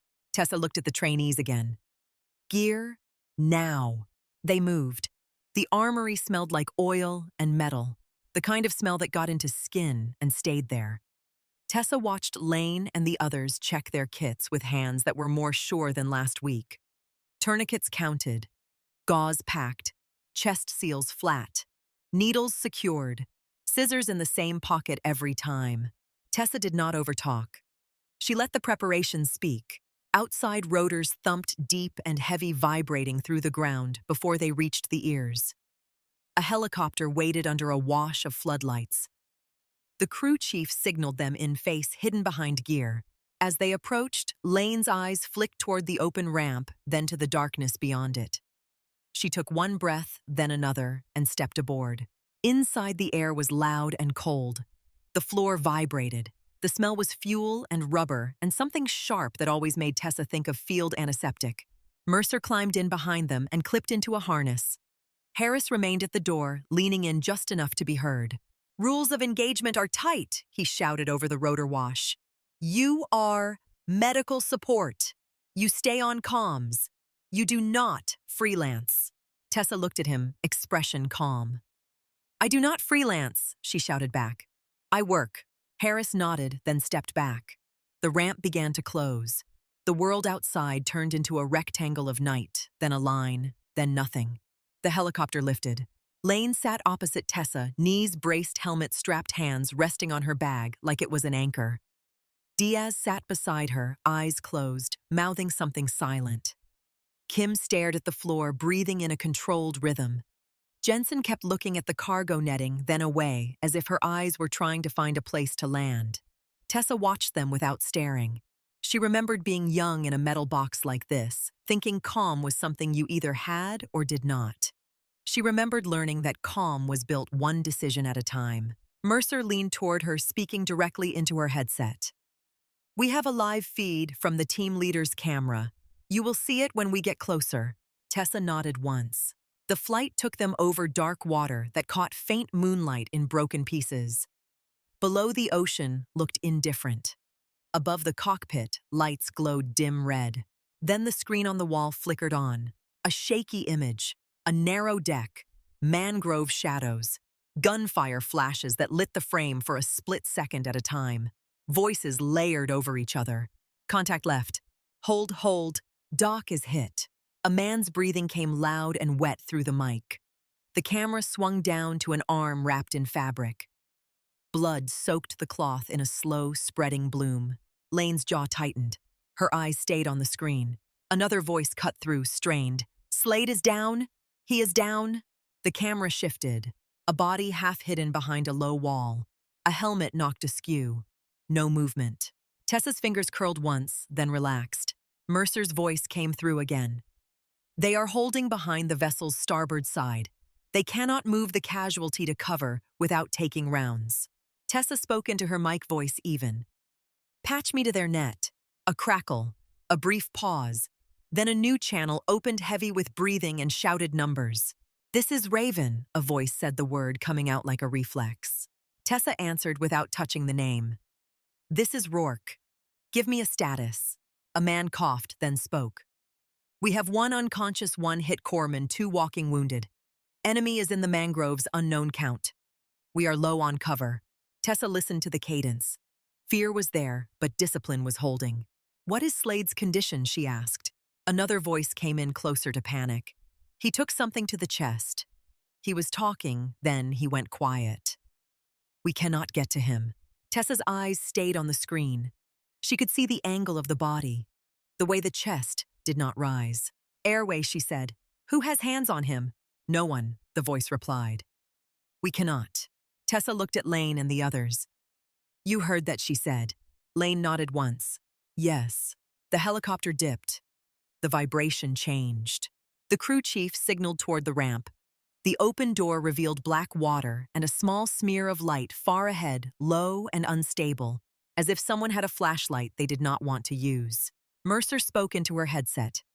We are dropping you to a sandbar 100 yards out. You will approach by small craft. Quiet. Tessa nodded. Understood. The ramp opened and humid air rushed in heavy and salty. The wind slapped against faces. The noise of the rotors swallowed everything else. They moved down the ramp in a tight line, following the crew chief into a smaller boat waiting below. The boat rocked dark and low, barely a shape against the water. Tessa dropped in first, steadying herself with one hand on the side. Lane followed, then Diaz, then Kim, then Jensen. Mercer came last, landing with a controlled bend of his knees like he had done it before. The boat engine started soft, then quieter still as it eased forward. The ocean smelled alive here. Salt and mud and vegetation. Mangroves rose like black teeth along the edges of the channel. Somewhere in the distance, a single shot cracked sharp and thin. Lane's hands tightened on her bag. Tessa leaned closer, voice low. Breathe, she said. You do not spend oxygen on fear. Lane nodded, breathing through her nose, steadying. The boat approached the vessel. It was smaller than it looked on the screen, a working craft with a flat deck and a low cabin sitting awkwardly near the mangrove edge, as if it had tried to hide and failed. A figure waved once quick, then dropped. Tessa raised a hand signaling stop. The boat drifted. She listened. Not for voices, but for the shape of sound. The distance between shots. The direction of echoes. The way water carried noise. Then she nodded and the boat eased closer. They climbed up one by one, hands gripping wet metal. Deck surface slick with spray and something darker in patches. A man met them, face streaked with grime, eyes wide with relief he tried to hide. You are the med team, he said. Tessa did not answer the obvious. She scanned the deck. Where is your courseman? The man pointed toward a corner behind stacked gear. Back there. Lane moved without waiting for orders. She dropped to her knees beside the wounded corpsman. Blood had soaked through the bandage. His skin was pale under sweat. His lips were tinted blue at the edges. Lane's voice stayed calm. Hey, look at me, she said. Tell me your name. The man's eyes fluttered. Mason, he rasped. Okay, Mason, Lane said. Stay with me. She peeled back the fabric, carefully exposing the wound. Blood pulsed with each heartbeat, a stubborn red rhythm. Lane looked up at Tessa. Brachial, she said. No panic, just information. Tessa nodded. Tourniquet high. Second one above it if needed. Pack and hold pressure. Diaz light. Kim airway watch. They moved like they had drilled it.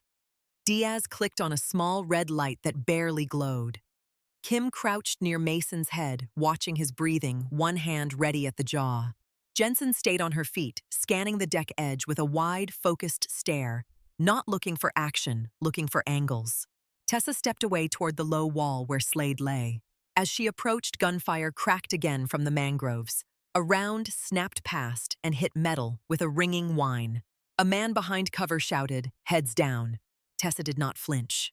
She crouched low, moving in short, controlled bursts, using the vessel's structure the way she had used broken concrete long ago. She reached Slade. His helmet was tilted. His eyes were half open but empty. A dark stain spread across his chest plate, slow and heavy. Tessa's fingers found his neck. No pulse, she trusted. Her other hand lifted his chin, checking airway. His mouth was slack, tongue falling back. She heard her own voice in her headset, steady and close. "I have him." Behind her, Lane called out, bleeding slowed. "Mason is still with us." Tessa's focus stayed on the man in front of her. She pulled a small tool from her kit hands, working in the dark by feel, not sight. She repositioned his head-opened airway, checked again. Nothing. A shot cracked closer. Someone cursed. Footsteps hurried along the deck, then stopped. Mercer's voice came through her headset tight. "They are shifting in the mangroves." Tessa did not look up. "Hold them," she said. "I need 30 seconds." She pressed 2 fingers to Slade's throat again, then moved to the chest plate, feeling for the rise that never came. The night around them held its breath thick with salt and smoke, while Tessa's hands kept moving. The night around them held its breath thick with salt and smoke, while Tessa's hands kept moving. Slade's chest plate was slick under her gloves. She pressed her ear close, not to hear words but to catch any hint of breath. Nothing. She slid 2 fingers along his neck again. A faint flutter, then nothing she could trust. Behind her, metal rang as another round struck the rail. Someone shouted, and the sound tore away into the mangroves. Tessa pulled her headlamp from her kit and clicked it on to the lowest setting. A weak red glow spilled across Slade's jawline. His lips were gray. His eyes stared past her, unfocused. "Rourke," a voice hissed from behind cover. "We're taking fire from the tree line." "I know," she said, and her voice stayed flat. She braced one knee against the deck to steady herself. With her left hand, she traced the edge of the plate carrier. With her right, she found the quick release and yanked. The buckles popped. The carrier shifted. She slid it aside enough to see the fabric beneath. A dark patch spread under his shirt, not fast, not spraying, but heavy. "Diaz," she called low. "Come here, light only." Diaz moved fast, crouched, keeping her profile small. She held the red light angled down, shielded by her palm. Her face was tight, but her hands were steady. Tessa cut the shirt open with trauma shears. The fabric parted. The wound showed itself small and ugly, just left of center. No big hole, no movie drama, just blood and the wrong stillness, Seal Tessa said. Diaz slapped an occlusive dressing over it with firm pressure, then ran her fingers around the edges to make sure it stuck. Tessa listened again. Still nothing. She watched Slade's neck and saw no rise, no swallow, no fight. Her mind offered her the old soundtrack radio chatter and a man screaming for a medic. She shoved it down and focused on the only thing in front of her. "Kim," she called, "I need airway support. Now." Kim appeared at her shoulder, already gloved, jaw set. She dropped to her knees, slid her fingers under Slade's jaw, and lifted, opening the airway with a clean motion. Tessa watched the chest. No movement. Lane's voice cut in from the other side of the deck, calm and sharp. "Mason is holding. Tourniquets are set. Bleed is controlled." "Good," Tessa replied without looking away from Slade. A burst of shots cracked from the mangroves, closer this time. The men along the rail returned fire in short, controlled bursts. A spent casing clinked on the deck and rolled until it hit Tessa's boot. Mercer's voice came through her headset tight. "They are probing. They want you pinned." Tessa's eyes did not lift. "Give me 30 seconds, she said. Mercer did not argue. He spoke into his mic, voice clipped. "Hold positions. Keep them off the deck." Tessa's fingers moved to Slade's chest again, feeling for trapped air, for swelling, for anything that explained the silence. His skin felt tight under her palm. Kim kept the airway open, shoulders rigid. "He's not moving. Air," she said. Tessa nodded. She reached into her kit and pulled out a needle, long and unforgiving. Diaz's breath hitched when she saw it. Tessa pointed with 2 fingers. "Second intercostal mid-clavicular," she said, more to herself than to them. Then she shifted. "No. 5th space anterior axillary. He's armored. I need a clean angle." Diaz angled the light. Kim held steady. Tessa found the rib line by touch. She pressed in, then drove the needle with a firm, controlled push. A soft hiss escaped, like the world letting go of a breath it had been hoarding. Kim's eyes widened. I felt that she whispered. Tessa held the needle in place, then watched Slade's chest. A small rise, not much, but real. "Bag him," Tessa said. Kim grabbed the bag valve mask from Tessa's kit and sealed it to Slade's face. She squeezed. The chest rose again, shallow, but visible. Tessa checked the neck. A pulse flickered under her fingers, weak and fast, but there. "Okay," Tessa said, and her voice stayed calm, but something in her chest loosened. "We have a rhythm." A shout came from the rail. "They're moving right." Gunfire snapped. Wood splintered somewhere near the cabin wall. Diaz flinched, then forced herself to keep the light steady. Tessa looked up for the first time, eyes cutting across the deck. Men crouched behind cover, returning fire. Mangroves swayed with shadows inside them. Jensen stood near the edge, low behind a stack of gear, watching angles like she had been born with a compass in her head. She glanced at Tessa and nodded once, small and solid. Tessa spoke into her mic. "We need cover to move him," Mercer answered instantly. "2 smoke canisters. 10 seconds. Tessa leaned close to Slade's ear. "Stay," she said, not because she thought he could hear, but because the words kept her hands steady.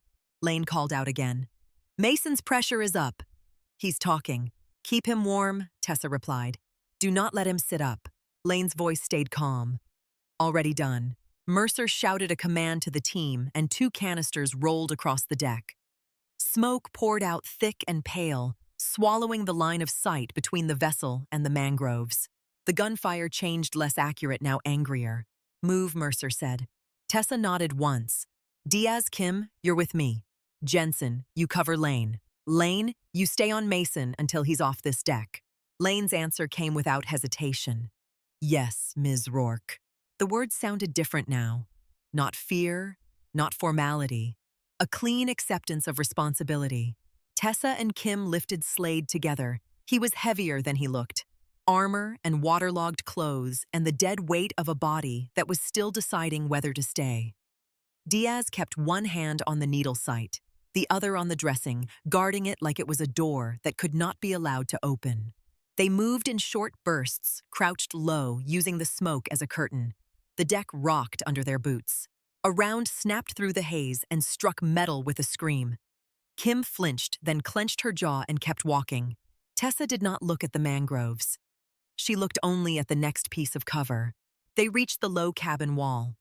Tessa lowered Slade behind it with controlled care. Kim kept bagging, chest rising and falling in a rhythm that felt almost fragile. Diaz pressed gauze to a spot near Slade's ribs, where blood seeped around the edge of the dressing. "He's still bleeding," she said. "I know," Tessa replied. "We are buying time." Time was what people always asked for. Nobody ever asked what it cost. On the other side of the deck, Lane and Jensen worked over Mason. Lane's hands moved fast, but not frantic. She checked the tourniquet's added packing held pressure with her body weight, then wrapped it tight with a field dressing. Mason's eyes fluttered. He tried to lift his head. Lane pushed him gently back down. "No," she said. "You stay flat. You talk to me." Mason swallowed. "Did we get him?" he rasped. Lane did not look toward Slade. "You focus on your breathing," she said. "In through your nose. Out slow." Jensen kept her head up, watching the smoke line.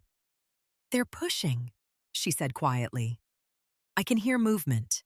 Mercer's voice came through again. "Boat is coming in." 2 minutes. Tessa's eyes flicked to the edge of the deck. The water below was black, broken by foam. The small craft was not visible yet. A new burst of shots ripped through the smoke. Someone on the team cursed, a man yelled, "Loading." Tessa pressed her fingers into Slade's neck again. The pulse was still there, thin but steady. Kim's voice was tight. "His color is better." "Keep bagging," Tessa said. "Do not stop." Kim nodded hard and squeezed again, a rhythm built out of will. Tessa pulled out a second occlusive dressing. She lifted the edge of Slade's shirt on the right side and searched with her fingers, moving along ribs under the arm, checking for an exit wound that could turn breath into air trapped under skin. Her fingertips found it, a small tear, wet and hot. She pressed gauze to it and felt air push against her palm. "Diaz," she said, "I need you here." Diaz shifted instantly, sliding in close, shoulders tight. Tessa peeled the backing off the second dressing and slapped it down, sealing the exit. She smoothed the edges with the back of her gloved hand. Kim squeezed the bag. The chest rose easier now, still shallow, but less strained. Slade's eyelids twitched. Tessa leaned closer. "Open your eyes," she said low. "Do it." His lashes fluttered. A faint groan escaped his throat. Kim's eyes widened. "He's coming back."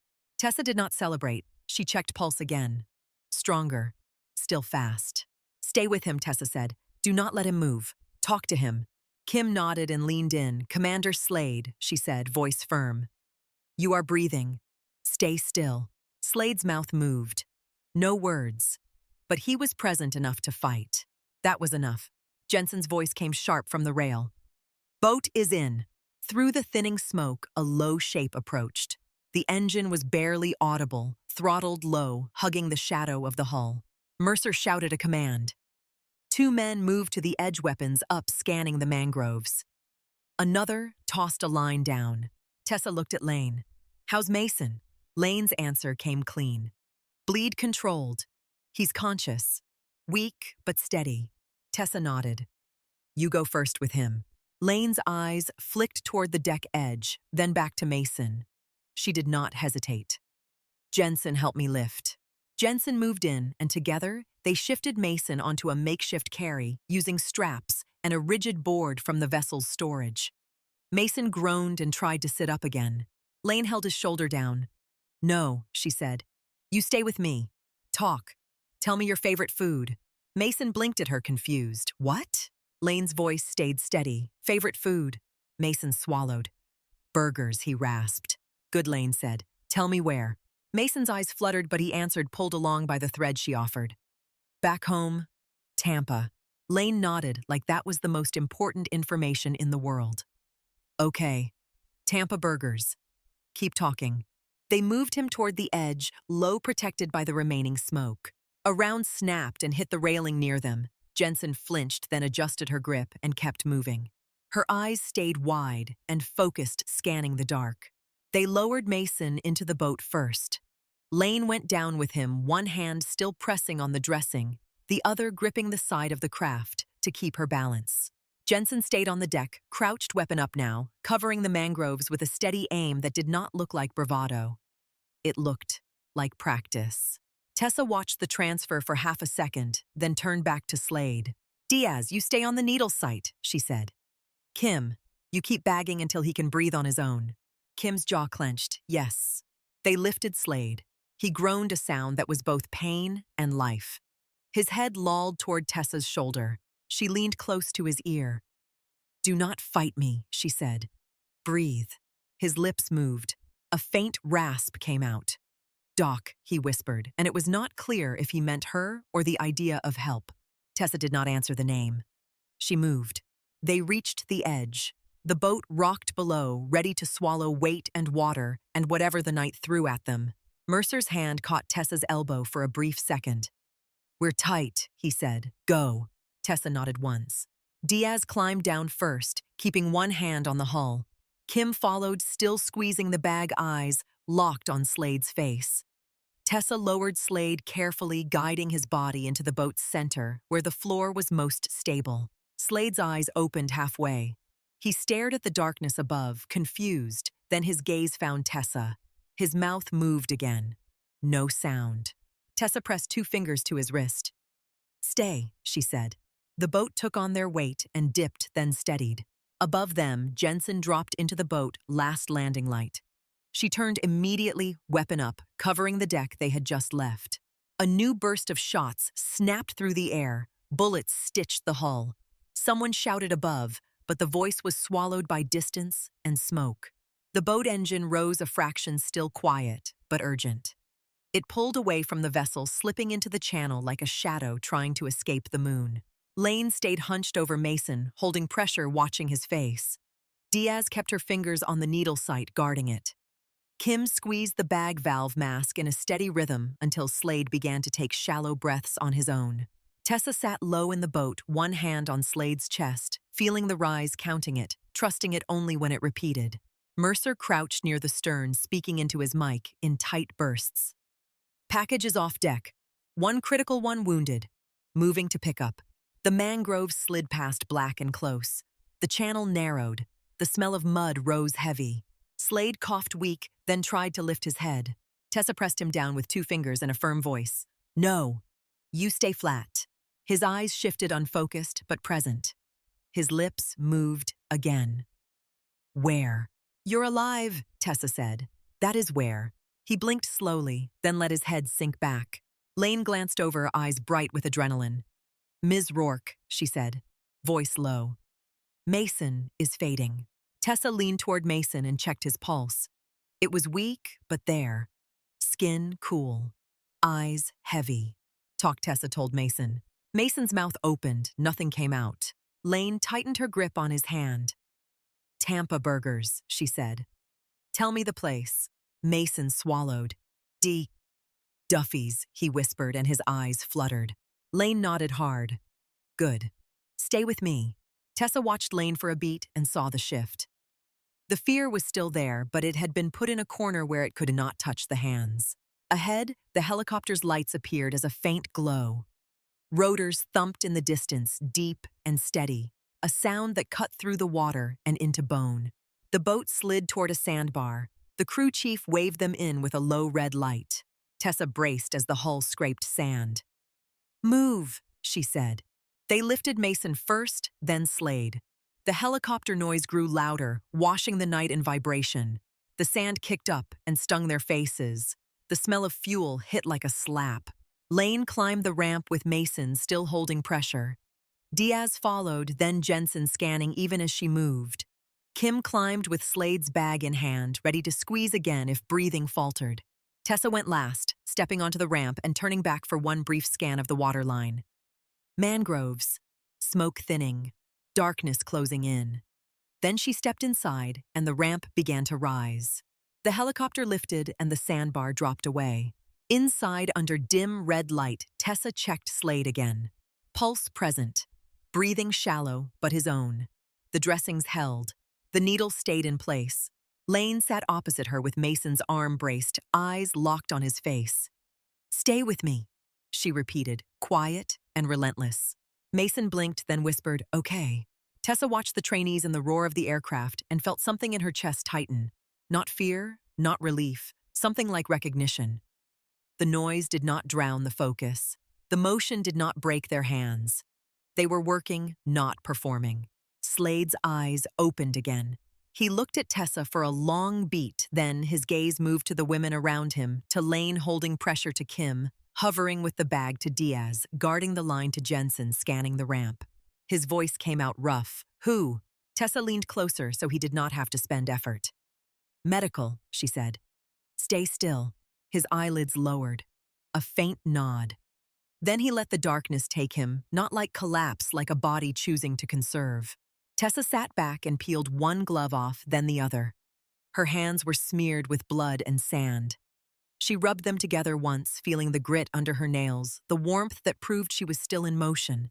The helicopter carried them over black water, toward bright lights on the horizon, and Tessa kept her eyes on the patients, not on the view.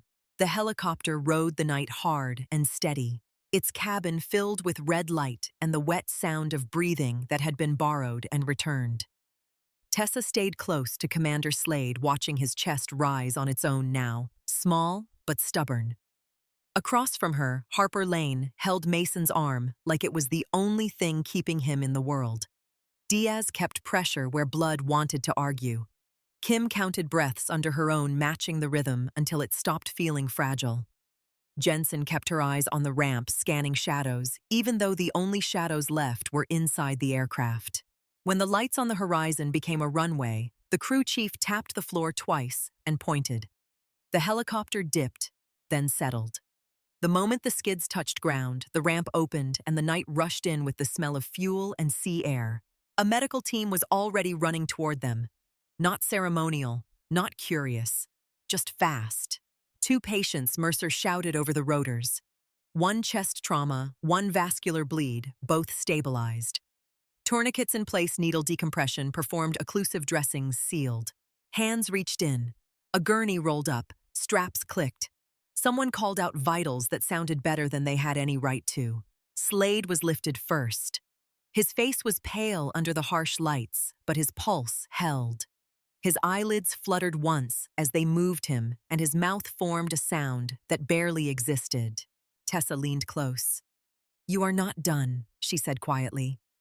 "Keep breathing."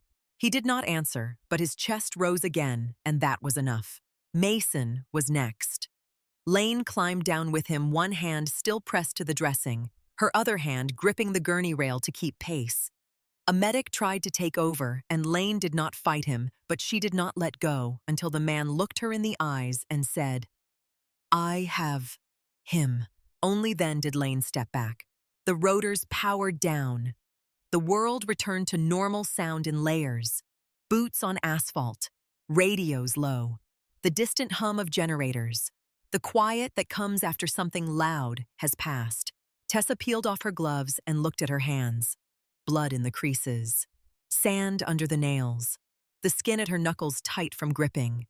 She rubbed her palms once, not to clean them, but to feel that they were still hers. Mercer stepped beside her. "Both are going to surgery," he said. Tessa watched the gurneys disappear through a set of automatic doors that opened like a mouth and swallowed them whole. "Good," she replied. Mercer looked at the 4 trainees. They stood in a loose line now, breathing hard faces streaked with sweat and smoke residue. No one was smiling. No one was shaking. They looked like people who had been told the truth about their job and had not run from it. Mercer's voice lowered. That was not a training Lane. Lane met his gaze. "No, sir." Mercer nodded once. "You performed." Lane's eyes flicked toward the doors where Mason had gone. "We worked," she said. Tessa heard it and felt a small shift in her chest, something that had nothing to do with pride and everything to do with relief. An hour later, they stood in a fluorescent hallway outside a trauma bay.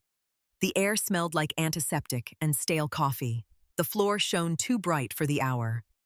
A nurse moved past them with a clipboard and did not look twice, as if nights like this were normal.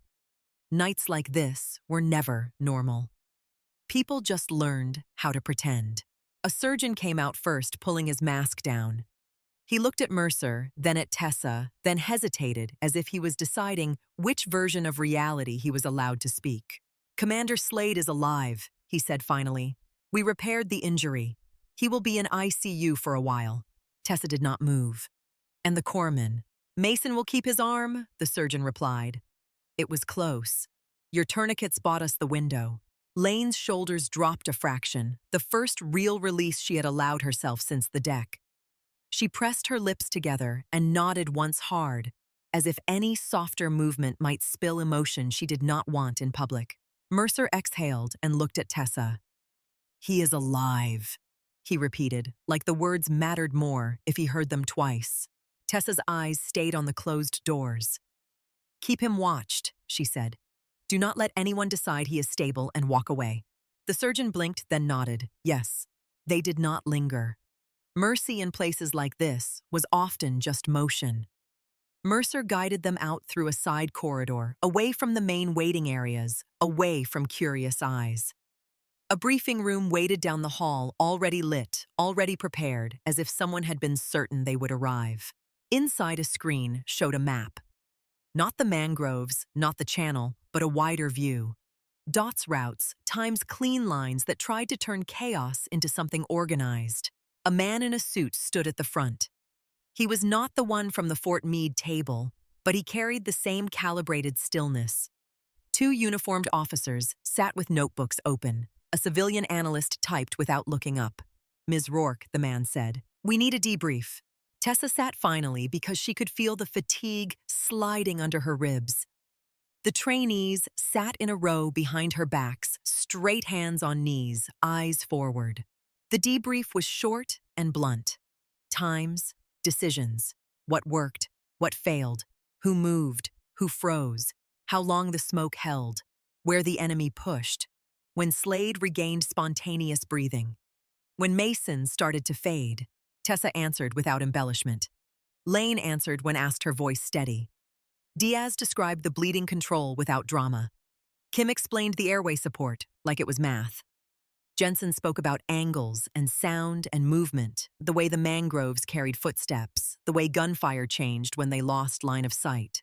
The man in the suit listened, then glanced at Mercer. "This validates Raptor Med," he said. Tessa's gaze sharpened. "It validates that people can be trained to act," she corrected. "Do not turn this into a slogan." He held her eyes for a beat, then nodded.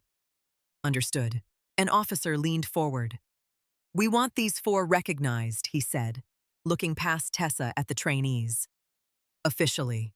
Tessa turned her head slightly. Lane did not react. Diaz's jaw tightened. Kim blinked once. Jensen stared at a spot on the wall, like she could keep herself invisible if she tried hard enough. Tessa spoke before any of them could. "Recognize them inside the system," she said, "not outside it. Keep their names off feeds. Keep their faces off slides." The officer frowned. "They earned it." "They earned the chance to do the job again," Tessa replied. "They did not earn a spotlight that paints targets." The room went quiet. Mercer watched her with an expression that looked like agreement and exhaustion at the same time. The man in the suit nodded slowly. "Private citations," he said. "Internal." Tessa let her shoulders drop a fraction. "Good." The meeting ended with the same lack of ceremony as everything else. Chairs moved, papers gathered, a door opened. The hallway swallowed them again. Outside, dawn had started to bleed into the sky, thin and pale. The air felt cooler. The world looked almost gentle, which made the night seem like a lie. The trainees stood near the curb while Mercer took a call. Lane stared at her hands, then flexed them as if checking that they still belonged to her. Tessa stepped beside her. "You did not let go," she said. Lane looked up. "I did not know if I was allowed to," she admitted. Tessa's voice stayed quiet. "You were allowed," she said. "You were responsible." Lane swallowed. "My hands were shaking." Tessa glanced at her fingers. They were steady now. "They can shake," Tessa said. "They just cannot stop." Lane nodded once, eyes bright with exhaustion. "Yes, Ms. Rourke." Diaz moved closer, voice low. "Was that the first time you had to do that on a deck?" she asked. Tessa looked past them toward the hospital doors. "No," she said. No further explanation.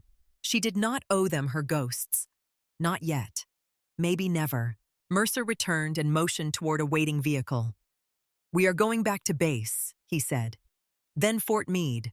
Tessa did not argue. She climbed into the SUV, the trainees following. The ride was quiet. Everyone stared out windows or at their hands. The silence was not awkward. It was processing.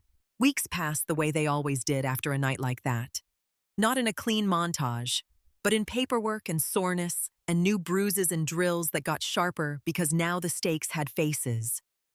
The hangar at Camp Lejeune filled again with the sound of boots and commands and the hard slap of gear on concrete. More trainees arrived. Some left. Some stayed. The program took a shape that could survive without a myth at the center. Tessa kept the same rules. Real authority. Real selection. No cameras. Mandatory support that was quiet and protected. The counselor remained part of the pipeline, not a punishment, not an afterthought. She watched Lane become steadier, not fearless, just reliable. She watched Diaz stop flinching at sudden noise. She watched Kim learn to speak louder when it mattered. She watched Jensen carry security awareness like a second heartbeat. One evening after a long training day, Mercer found Tessa in an empty office near the hangar. A metal desk, a cheap chair, a small lamp that hummed faintly. He held a small box in his hand.